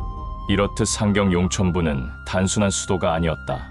그것은 발해가 동방의 문명국으로 자처하며 스스로를 천하의 중심에 올리고자 한 상징이자 선언이었다. 돌 하나, 기와 하나에도 발해인들의 꿈과 의지가 스며 있었다. 발해의 역사는 고구려의 후예들만의 이야기가 아니다. 발해는 그 속에 말갈이라는 또 하나의 커다란 세계를 품고 있었다. 말갈과 발해, 이 둘은 운명처럼 얽혀 있었다. 흘린 피도, 흘린 눈물도, 함께였다. 말갈은 단일 민족이 아니었다. 그들은 각기 다른 언어와 풍습을 지닌 수많은 부족으로 나뉘어 있었다. 흑수 말갈은 깊은 산림과 설원의 사람들로 수렵과 채집에 능했다. 송말 말갈과 우이 말갈은 농경과 목축을 병행하며 때로는 발해의 중심으로 내려와 무역과 정치에 관여했다. 동해안 말갈은 바다의 사람들로 해산물을 채취하고 해상 교역에 종사했다. 발해는 이들을 단순히 정복의 대상으로만 대하지 않았다. 대조영은 말갈의 유력자들과 혈맹을 맺고 그들에게 관직과 토지를 주었다. 발해의 도독과 지방관에는 말갈 출신이 적지 않았다. 그들은 발해의 체제 안에서 행정과 군사력을 동시에 담당했다. 흑수 말갈의 일부 주장이 발해군의 지휘관으로 등장한 기록은 발해의 포용 정책이 얼마나 현실적이었는지를 잘 보여준다. 문화적으로도 말갈과 발해는 깊이 융합되었다. 말갈의 전통 복식은 발해 귀족 사이에서 유행했고 특히 모피와 동물 가죽으로 만든 의상은 발해 상류층의 옷차림에 새로움을 더했다. 말갈의 수렵 기술과 철제 무기는 발해 군사력의 밑바탕이 되었다. 말갈의 여성들은 발해 귀족과 혼인하여 귀부인이 되었다. 이 과정에서 말갈어와 고구려어가 섞여 새로운 방언을 낳았고 풍습과 의례도 상호 영향을 주었다. 경제적으로도 말갈은 발해의 중요한 동력이었다. 특히 모피 산업은 말갈이 거의 전담했다. 말갈이 수확한 고급 모피는 발해의 주요 수출품이었고 그 모피는 일본과 당나라에서 높은 값을 치렀다. 발해의 부와 외교는 말갈의 생산력 위에서 굳건히 서 있었다. 발해의 다민족적 성격은 바로 이 융합의 결과였다. 고구려의 전통과 말갈의 활력, 두 요소가 어우러져 발해만의 독특한 문화를 만들어냈다. 발해의 궁궐과 무기, 의복과 장신구 모두의 고구려적 요소와 말갈적 요소가 한데 뒤섞여 있었다. 이렇듯 발해는 고구려의 그늘에 머문 나라가 아니었다. 그들은 말갈과 함께 새로운 문명의 꽃을 피운 진정한 다민족 국가였다. 발해, 그 이름은 어두운 산맥 너머로 퍼져나가는 바람처럼 혹은 바다 위를 떠도는 파도처럼 여전히 동북아의 역사 속에서 사라지지 않는다. 사람들은 발해를 두고 동방의 제2고구려라 부른다. 하지만 그것은 단순히 고구려의 후손이라는 뜻만은 아니다. 그 말에는 고구려의 기상을 넘어 발해가 이루어낸 더 넓은 세계가 담겨 있다. 발해의 영토는 만주 벌판에서 동해의 파도까지, 유화에서 두만강까지 뻗어 있었다. 그 땅 위에 다섯 경성이 별처럼 빛났다. 창경의 궁궐은 왕의 권위를 상징했고 동경의 항구는 무역의 문을 열었다. 서경은 고구려의 혼이 서린 땅이었고 남경은 남방 세계화의 관문이었다. 중경은 내륙의 풍요를 지탱했다. 15부의 들판 위에는 무수한 곡식 이삭이 흔들렸고 그곳에서 발해의 백성들은 숨쉬고 살았다. 발해의 시장에서는 수많은 언어가 오갔다. 고구려어, 말갈어, 그리고 외국어들이 섞여 떠들썩한 소리가 이어졌다. 바닷길을 건너온 배에는 진귀한 물품이 실렸고 발해의 모피와 말은 세계 각지로 퍼져갔다. 그 안에는 발해의 부와 문화가 함께 실려 있었다. 발해는 단순히 땅을 가진 나라가 아니었다. 그들은 문명국이었다. 도시의 계획은 정교했고 법은 명확했다. 군사력은 날카로웠고 동시에 외교적 수완은 섬세했다. 무엇보다 발해는 말갈과 함께 살아갔다. 그들은 혈통을 나누고 문화를 나누며 함께 제국을 이루었다. 오늘 우리가 발해를 말하는 것은 단순히 옛날의 영토를 그리기 위함이 아니다. 그것은 발해가 이 땅 위에서 어떻게 살아가고 어떤 꿈을 꾸었는지를 기억하기 위함이다. 발해의 돌벽은 허물어졌지만 그 정신은 여전히 이 땅의 바람 속에서 살아있다. 그것이야말로 발해가 동방의 제2고구려라 불리며 역사의 밤하늘의 별빛처럼 꺼지지 않는 까닭이다. 하늘은 여전히 묵묵하고 강물은 쉬지 않고 흐른다. 그러나 발해의 도시는 오늘도 우리에게 속삭인다. 너희는 무엇으로 제국을 세우려 하느냐? 발해라는 국명은 고구려가 멸망한 뒤 그 땅의 후손들이 다시 일으킨 국가의 이름이었다. 고구려가 무너졌을 때 수많은 백성들은 패배의 슬픔과 분노를 안고 피폐한 대지 위를 떠돌았다. 그 혼란 속에서 대조영이라는 인물이 고구려 유민과 말갈계 주민들을 규합하였고 동모산을 거점으로 새 왕국을 세웠다. 발해는 그리하여 고구려의 뒤를 잇는 새로운 나라가 되었고 국왕 대조영은 단순히 한 명의 군주가 아니라 민족의 구심점이 되었다. 대조영이 세운 발해는 처음부터 순탄하지 않았다. 주변에는 여전히 강대국들이 포진해 있었고 내부에는 서로 다른 언어와 관습을 가진 말갈개, 고구려계 집단이 공존하고 있었다.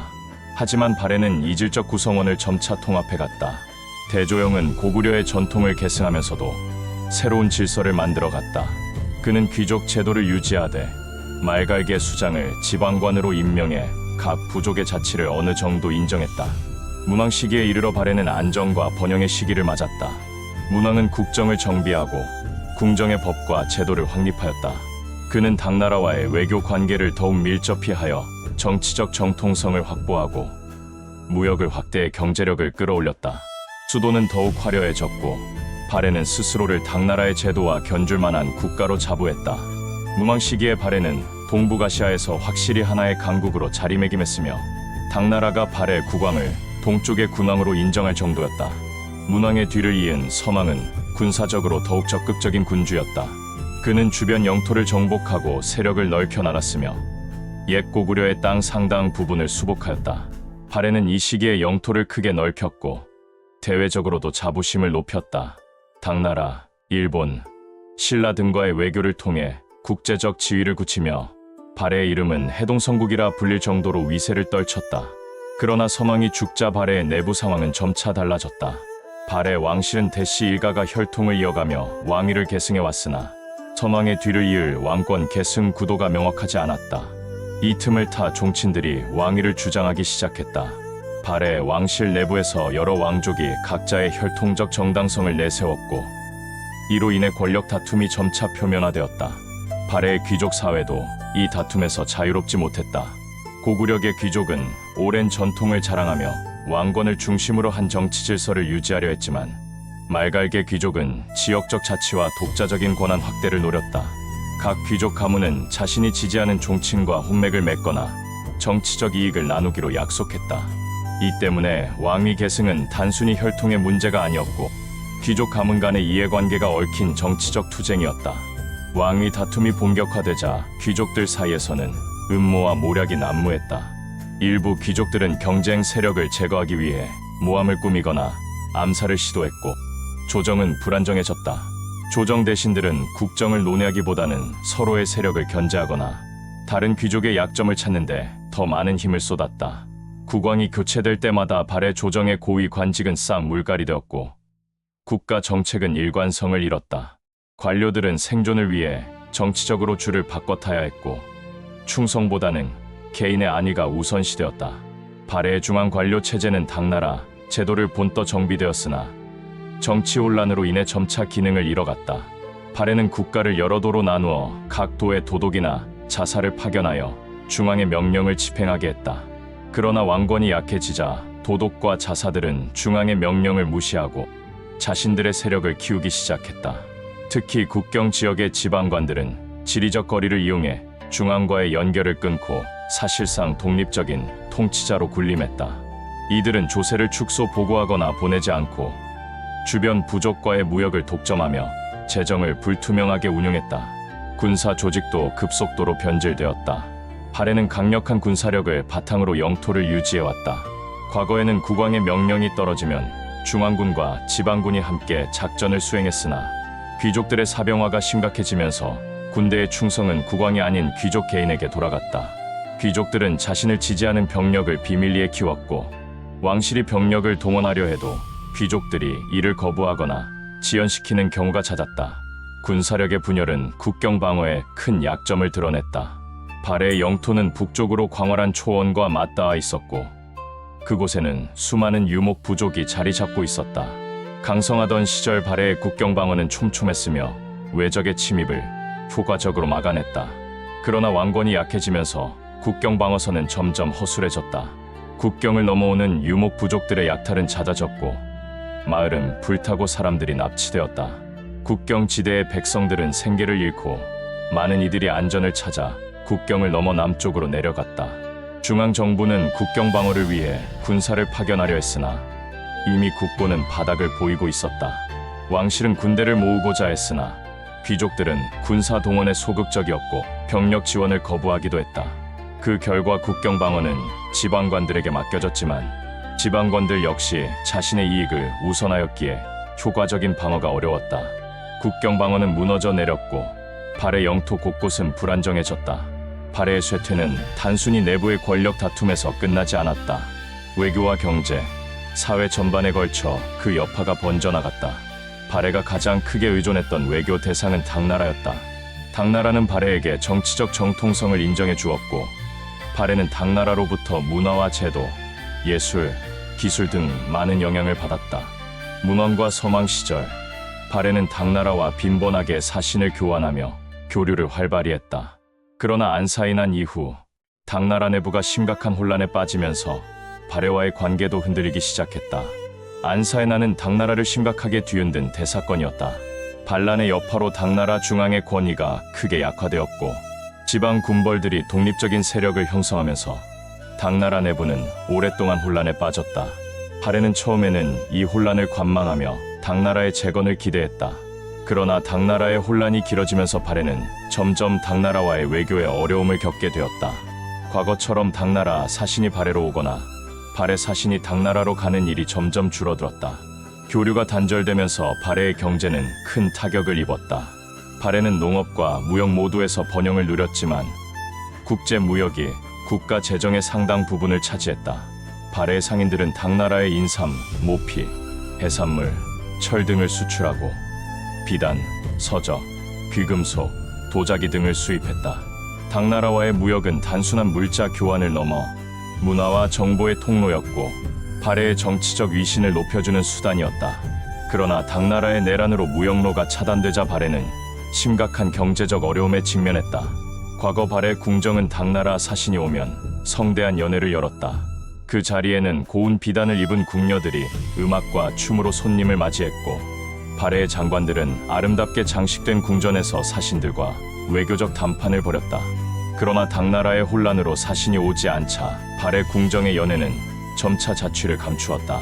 왕실의 권위는 자연히 약해졌다.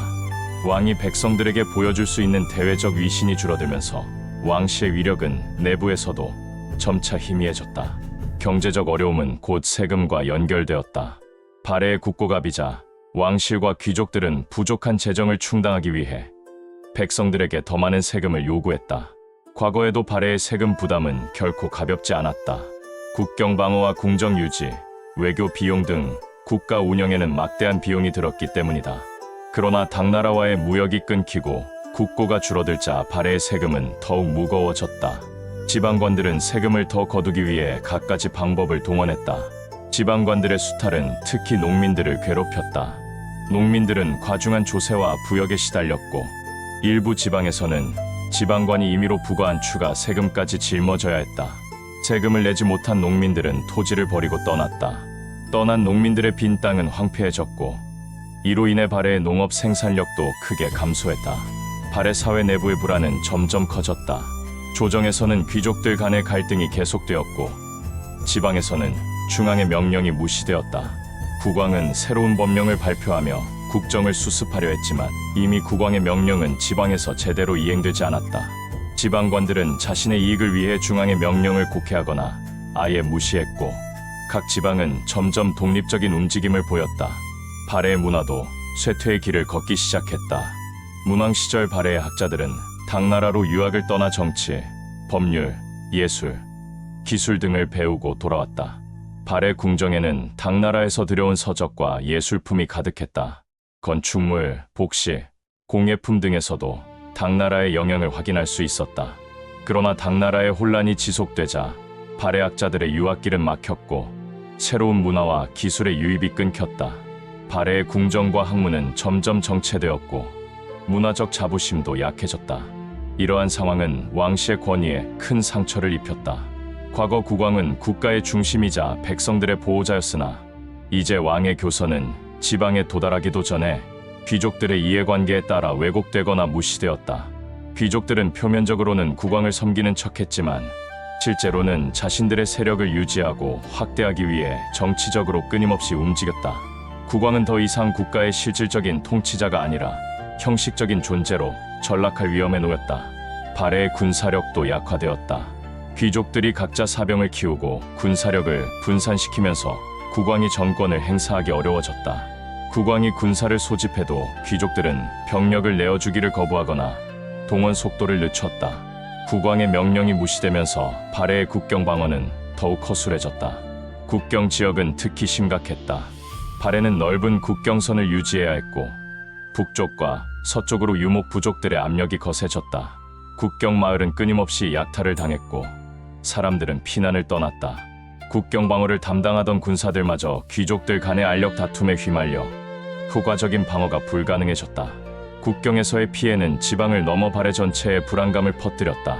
발해 내부의 혼란은 유민 문제로 이어졌다. 국경 지대의 약탈과 지방의 수탈로 삶이 파탄난 백성들은 뿔뿔이 흩어졌다. 일부는 북쪽의 초원지대로 넘어가 유목민들과 어울려 살았고 일부는 남쪽으로 내려가 신라나 다른 나라로 피신했다. 이 유민들 중에는 단순히 농민만 있는 것이 아니었다. 상인, 기술자, 학자 등 발해 사회의 중요한 인재들이 포함되어 있었다. 이들이 떠나자 발해는 인적 자원과 경제적 기반을 동시에 잃었다. 발해 유민들의 이동은 주변 국가들에게도 큰 영향을 미쳤다. 신라는 발해에서 내려온 유민들을 받아들였지만 이들 중 일부는 경제적 부담을 주거나 새로운 갈등의 씨앗이 되기도 했다. 북쪽 초원 지대에서는 발해 출신 유민들이 유목 부족과 섞이면서 새로운 세력으로 등장하기도 했다. 발해는 이처럼 안팎으로 균열이 커져만 갔다. 발해 왕실은 국정의 혼란을 수습하고자 수차례 시도했다. 국왕은 귀족들을 불러 모아 단합을 호소했고 지방관들에게 중앙의 명령을 따를 것을 엄명했다. 새로운 법령이 발표되었고 세금 제도의 개혁도 논의되었다. 그러나 이미 국왕의 권위는 크게 떨어져 있었고 귀족들은 국왕의 명령을 형식적으로만 받아들였다. 지방관들은 중앙과의 연결을 끊고 각자 생존을 도모했다. 왕실이 내린 교서는 지방에 도달하기도 전에 폐기되거나 무시되기 일쑤였다. 발해의 궁정은 여전히 화려해 보였지만 그 화려함은 허울뿐이었다. 궁전은 여전히 장엄했고 연회도 간혹 열렸지만 그 안에는 공허함이 자리 잡았다. 발해 백성들은 점점 왕실에 대한 신뢰를 잃었고 장터와 마을에서는 발해의 미래에 대한 불안한 소문이 나돌았다. 국가의 기강은 흔들리고 국왕의 목소리는 점점 작아졌다. 발해의 마지막 시기는 국가의 틀이 무너져가는 시기였다. 국왕은 여전히 자리에 앉아 있었으나 실질적인 권력은 귀족들 사이에서 나뉘어졌다. 지방은 중앙과 단절되었고 국경은 무너졌다. 백성들은 더 이상 왕실을 보호자로 생각하지 않았다. 발해의 말기는 멀리서 보면 여전히 왕국의 형태를 유지하고 있었으나 가까이 들여다보면 이미 국가의 기반이 무너져 가고 있었다. 국왕은 왕좌에 앉아 있었고 궁정에서는 여전히 의식이 거행되었지만 실질적으로 국정은 귀족들의 이해관계에 따라 좌지우지되었다. 귀족들은 국왕을 받드는 척하며 자신의 이익을 챙겼고 중앙의 관료들도 눈치를 살피며 권력의 향방을 따라 움직였다. 국왕이 새로운 법령을 선포해도 귀족들은 즉시 반응하지 않았다. 각 귀족들은 그 법령이 자신들의 세력과 재산에 어떤 영향을 미칠지를 따져본 뒤 행동을 결정했다. 지방관들의 권한은 점점 강화되었고 일부는 중앙과 거의 단절된 채 자신의 영지를 독립적으로 다스렸다. 이처럼 지방관들의 독자적인 움직임은 발해의 영토를 하나로 묶고 있던 중앙 집권 체제를 허물었다. 국경 방어도 완전히 무너져갔다. 과거 발해의 국경은 강력한 군사력이 지켜냈다. 각 성에는 수비대가 주둔했고 성곽은 견고하게 쌓아 올려져 있었다. 발해 군사들은 국왕의 명령 한마디에 즉시 모여들었고 외적의 침입이 있으면 신속히 대응했다. 그러나 국왕이 더 이상 군사적 권위를 발휘하지 못하게 되자 국경 방어는 귀족이나 지방관들의 책임으로 넘어갔다. 귀족들은 자신의 사병을 국경 방어에 내보내길 꺼려했고 지방관들도 자신들의 이익을 지키기에 급급했다. 국경에서 유목 부족들의 약탈은 점점 대담해졌다. 그들은 국경을 넘어 발해의 마을을 습격하고 곡식과 가축을 빼앗아갔다. 때로는 사람들을 납치해 노예로 팔아 넘기기도 했다. 국경 주민들은 이러한 약탈에 시달리며 삶의 희망을 잃었다. 국경 지대 마을은 하나둘씩 폐허가 되었고 남은 주민들은 안전을 찾아 내륙으로 이동했다. 국경 방어가 약화되자 유목 부족들은 더욱 깊숙이 발해 영토로 침입했고 이로 인해 지방의 불안은 더욱 커졌다. 당나라와의 외교적 연결도 약화되었고 발해는 국제사회에서 점점 고립되었다. 발의 궁정은 여전히 장엄한 모습이었으나 그 안에서 울려 퍼지던 음악과 예술은 점점 옛 영광을 잃어갔다. 발의 소화가들과 장인들은 새로운 기법을 배우지 못해 과거의 기법만을 답습했고 문화적 발전은 멈춰버렸다. 과거 해동성국이라 불리던 발해의 자부심은 점점 옅어졌다. 발해 유민들의 이탈은 국가의 기반을 더욱 약화시켰다. 사회는 이들을 잃음으로써 심각한 타격을 입었다. 발해의 멸망은 단숨에 닥쳐오지 않았다. 오랜 시간에 걸쳐 왕권의 약화, 귀족들의 분열, 지방관들의 독립적 움직임, 외교 단절, 경제적 어려움, 문화의 쇠퇴, 군사력의 분열, 유민의 증가가 복합적으로 얽히며 서서히 진행되었다. 발해는 마지막까지 자신들의 왕국을 지키고자 했으나 이미 국가는 내부에서부터 붕괴하고 있었다. 결국 발해는 역사 속에서 사라졌다. 발해는 동북아시아에서 한 시대를 풍미했던 강국이었으나 내부의 분열과 외교적 고립, 경제적 쇠퇴를 견디지 못하고 무너졌다. 그러나 발해가 남긴 문화와 역사, 그 영광과 몰락의 이야기는 오늘날에도 귀중한 교훈으로 남아있다. 아무리 큰 나라도 내부가 분열되면 결국 몰락할 수밖에 없다는 사실을 발해의 역사는 분명히 보여주고 있다. 발해의 이름은 이제 과거의 기록 속에 남아있지만 그 이름은 여전히 동북아시아 역사 속에서 깊은 울림을 주고 있다. 나라가 무너진 그날로부터 발해 유민들의 여정은 끝없는 방황으로 이어졌다. 하늘은 한없이 높고 맑아도 그 아래 인간사의 물결은 늘 요동치며 흘러갔다. 발해의 운명은 하늘과 땅 사이를 잇던 하나의 등불이었으나 그 빛마저 바람 앞에 등잔처럼 흔들리다가 기어이 꺼지고 말았다. 발해의 멸망은 예고 없이 닥친 재앙 같았으나 그 바탕에는 오랜 세월 축적된 균열과 불안이 있었다. 발해는 한때 동북아의 강국으로 군림하였다. 동모산에서 시작해 상경 용천부까지 발해의 왕도는 그 이름만으로도 권위를 내뿜었다.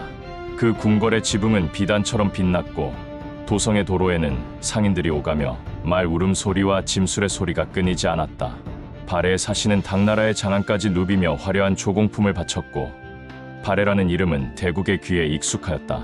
그러나 이런 영광 뒤편에는 늘 북쪽 초원의 그림자가 드리웠다. 거란은 처음에는 발해의 변방을 떠도는 유목민족에 지나지 않았다. 그러나 세월은 그들에게 군사와 세력을 주었고 마침내 야유라보기가 등장하며 그 구름은 거친 폭풍으로 자라났다. 야유라보기는 초원의 질서를 재편하며 서쪽으로는 토요콘을 견제하고 동쪽으로는 발해의 옛 영토를 탐냈다. 발해는 오랫동안 당과의 외교로 그 세력을 유지하려 하였으나 당이 쇠퇴하자 동북아의 세력 구도는 혼돈으로 빠져들었다. 이 틈을 거란은 놓치지 않았다. 야유라보기는 강병을 모아 서서히 발해 국경을 위협하였고 국경의 작은 전투들은 점점 횟수와 규모가 커져갔다. 그러다 운명의 그해 거란의 기병은 발해의 중심부를 향해 일제히 쇄도하였다. 거란의 침입은 벼락처럼 닥쳤다. 그들은 말을 타고 들판을 질주하며 들녘을 휩쓸었다. 사냥에서 단련된 기병의 화살은 구름처럼 쏟아졌고 발해의 국경 초소마다 불길이 치솟았다. 국경의 병사들은 방패로 몸을 막았으나 거란의 쇠창은 벽을 부수듯 사람들을 꿰뚫었다. 상경 용천부로 향하던 난민의 행렬은 끝없이 이어졌고 부녀자들은 어린아이를 끌어안고 한숨을 토했다. 궁성 안의 대신들은 사방으로 달려다니며 전황을 수습하려 했으나 전령은 연거푸 패전 소식만을 전했다. 성문 바깥으로 보이는 먼지가 붉은 노을 속에서 피처럼 일렁였고 군사들의 헝클어진 투구와 피로 얼룩진 갑옷이 성루 위에 즐비했다. 대인선은 좌정한 채 탄식하며 조정 대신들을 불러 모았다. 신하들은 땅에 머리를 조아리며 거란과의 화친을 간청하기도 했고 끝까지 싸워야 한다고 외치기도 했다.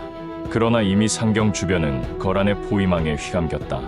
밤이 되면 거란 군사들의 횃불은 성곽 너머 바람에 흔들려 별빛처럼 수없이 빛났고 그 아래로 메아리 치듯 들려오는 말발굽 소리와 함성은 발해 사람들의 가슴을 떨게 했다.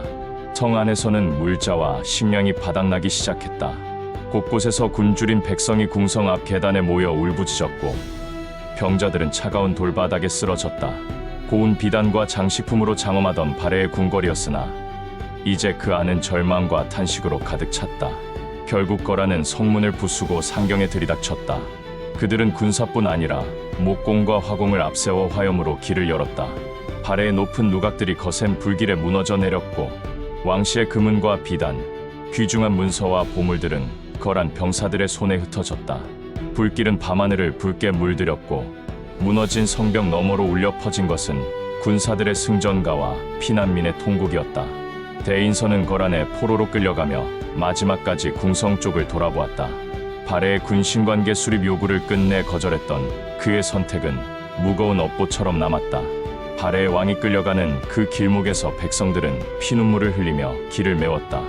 궁궐의 돌계단에는 수많은 발걸음의 흔적이 남았으나 발해라는 나라의 이름은 이제 바람 속에 흩어지고 있었다.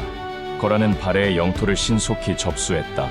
각 지역의 거란 수령들이 파견되어 농업과 상업, 지방 행정을 장악했고 귀족들의 토지는 거란의 재정 기반으로 귀속되었다. 발해의 사찰과 학교, 그리고 관청들은 문을 닫거나 불타 없어졌다.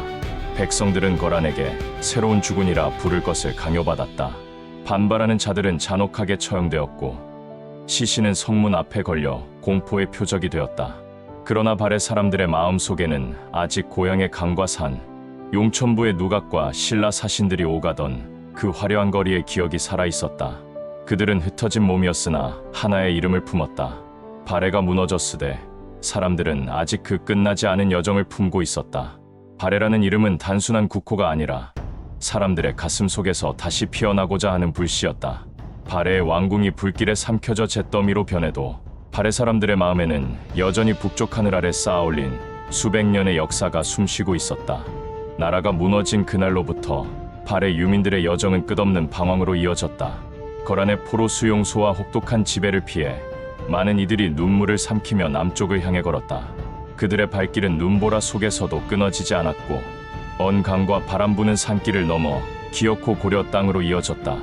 고려의 태조 왕건은 발해 유민들을 피난민으로만 여기지 않았다. 그는 발해를 고구려의 계승 국가로 인식했으며 발해 유민을 동해의 형제로 맞이했다. 발해라는 이름은 비록 무너졌으나 그 정신과 인물들은 여전히 새로운 시대의 주역이 될 수 있다고 왕건은 믿었다. 태조 왕건은 발해의 유민을 우대했다.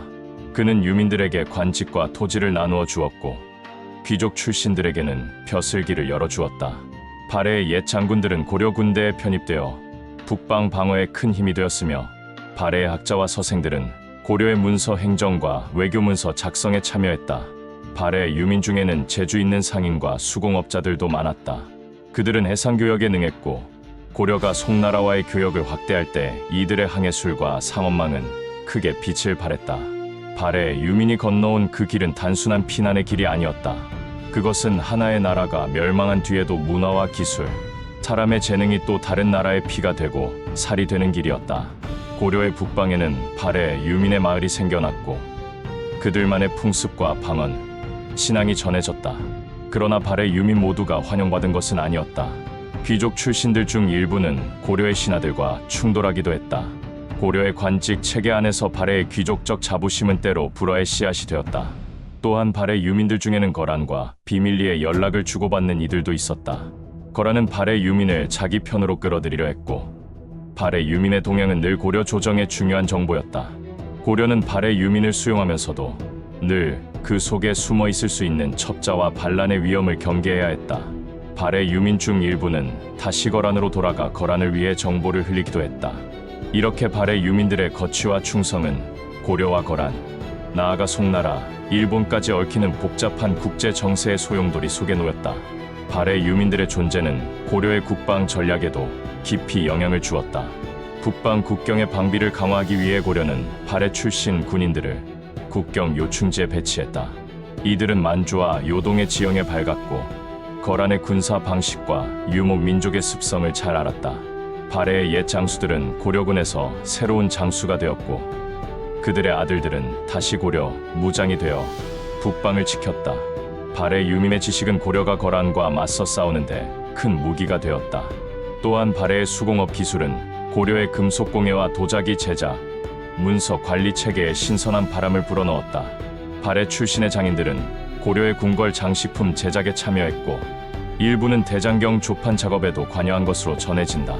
그럼에도 발해 유민들의 가슴 속에는 잊히지 않는 북방의 기억이 살아있었다. 그들은 고려 땅에서 자식을 낳고 삶을 이어갔으나 여전히 고향의 강과 숲, 용천부의 높은 누각을 꿈속에서 그렸다. 대인선의 이름을 속으로 부르며 울던 노파의 눈가에는 늘 눈물이 맺혔고 창경 용천부에서 흘러나오던 옛 종소리는 귀에 맴돌았다.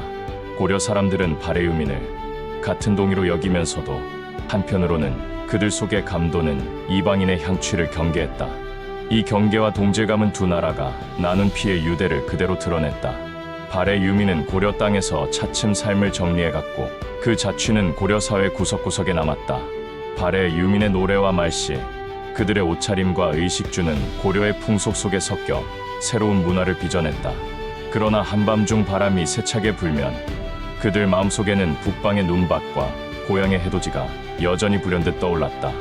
발해의 멸망은 한 왕조의 종말이자 북방의 한 민족이 겪은 깊은 상실이었으나 그것은 곧 새로운 정체성이 피어나는 시작이기도 하였다. 발해의 유민들은 고려로 흘러들어가며 새로운 삶을 꾸렸고 그 세월은 어느덧 수백 해를 지났다. 시간이 흐를수록 발해라는 이름은 조용히 역사의 뒤안길로 밀려나는 듯했으나 그것은 결코 완전히 사라지지 않았다. 발해라는 국호는 조선의 여러 문헌에도 산발적으로 등장했다. 조선의 학자들은 발해를 고구려의 뒤를 잇는 나라로 언급하며 그 존재를 지우지 않으려 애썼다. 그러나 이 목소리는 가늘었고 나라 안팎의 정치적 상황은 발해의 이름을 더욱 희미하게 만들었다. 조선 후기에 들어 실학자들은 더욱 발해에 주목했다. 이익은 발해를 분명히 고구려의 후손으로 규정하며 고려와 더불어 한반도 역사에 있어 중요한 한 축이라 주장하였다. 또 안정복은 발해를 신라와 나란히 서술하며 단순히 변방의 국가가 아니라 동북아시아의 주역이었다고 적었다. 그러나 이들 사학자의 기록은 여전히 관념 속에 머무를 뿐 백성들 사이에서는 발해의 이름이 거의 잊혀갔다. 발해의 멸망과 고려로의 유입은 어느새 전설처럼 흐릿해졌고 사람들은 일상 속에서 신라와 고려, 조선의 이야기만을 입에 올렸다. 발해의 역사는 깊은 산속 바위 틈에 스며든 물소리처럼 희미하였으나 완전히 말라버린 것은 아니었다. 발해의 이름은 다시 식민의 암흑기에 심각한 왜곡을 겪었다. 일제는 발해를 조선과 단절된 만주족의 역사로 몰아가려 하였다. 그 의도는 명백하였다. 조선을 한반도 안에만 가두고 만주에 대한 역사적 권리를 끊어내려 한 것이었다.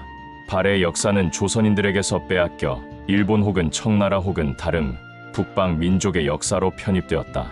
교과서에서 발해는 점점 자취를 감췄고 만주라는 땅은 조선의 백성들에게 먼 이국의 이름으로만 들리게 되었다. 일제 식민지 지배는 단순히 땅을 빼앗은 것이 아니었다. 그것은 역사라는 정신의 영역까지 빼앗아 민족의 기억을 허물고자 하는 흉포한 침탈이었다. 광복 이후 발해는 다시 서서히 빛을 되찾았다. 학계는 발해를 고구려의 후계국으로 규정하였고 남북국이라는 용어가 역사 교과서에 등장하기 시작했다. 발해는 단순히 한 왕조의 흥망이 아니라 한 민족의 영역이 한반도와 만주 일대에 걸쳐 있었음을 증명하는 역사적 증거였다. 발해의 존재는 오늘날까지 정체성과 영토, 민족사 논쟁의 한가운데 서 있다. 남북이 분단된 이후에도 발해는 여전히 중요한 화두로 남았다. 북에서는 발해를 조선 민족의 역사로 설명하였고 남에서는 발해를 우리 역사로 재편입하려 노력했다. 발해를 어떻게 바라볼 것인가 하는 문제는 오늘날의 동북아 국제 정세와도 맞닿아 있다. 중국은 발해를 자국 역사 속 지방 정권으로 주장하며 발해사를 중국사에 편입시키려 한다.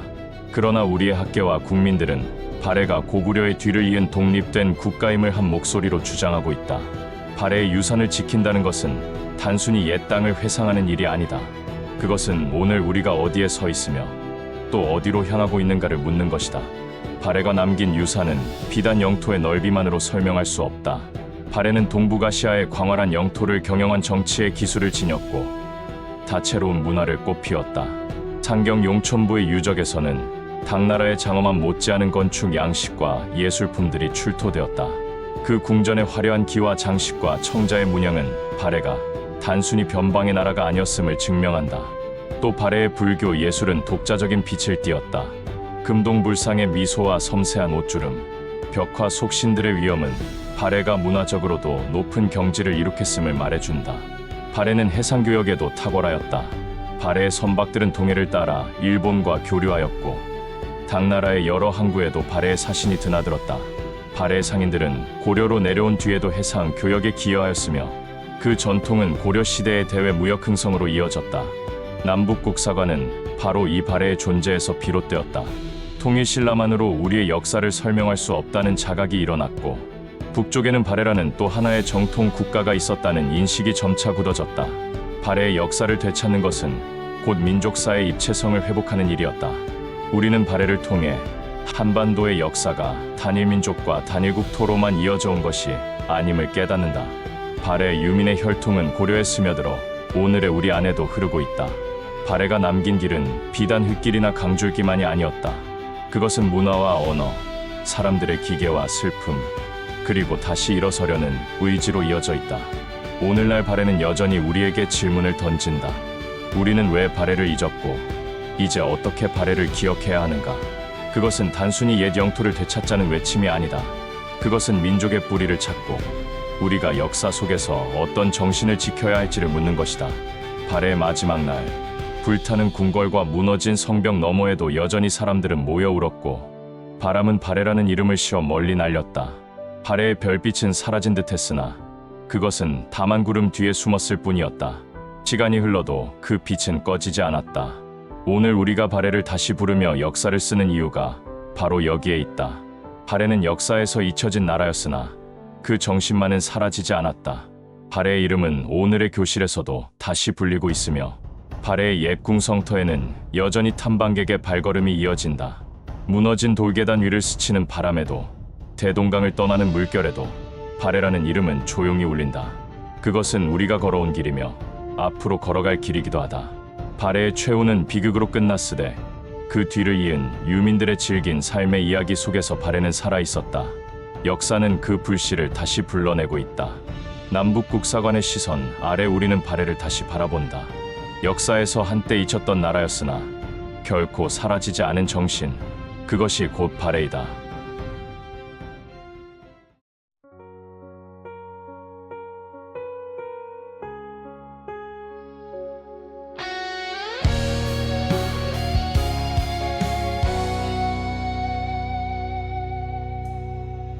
바람은 옛 성터를 지나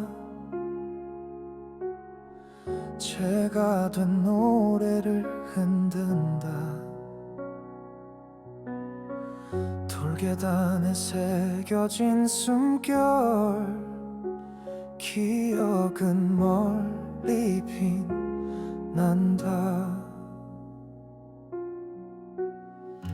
눈보라 스친 긴 길을 위 발자국 사라져도 난 잊지 못할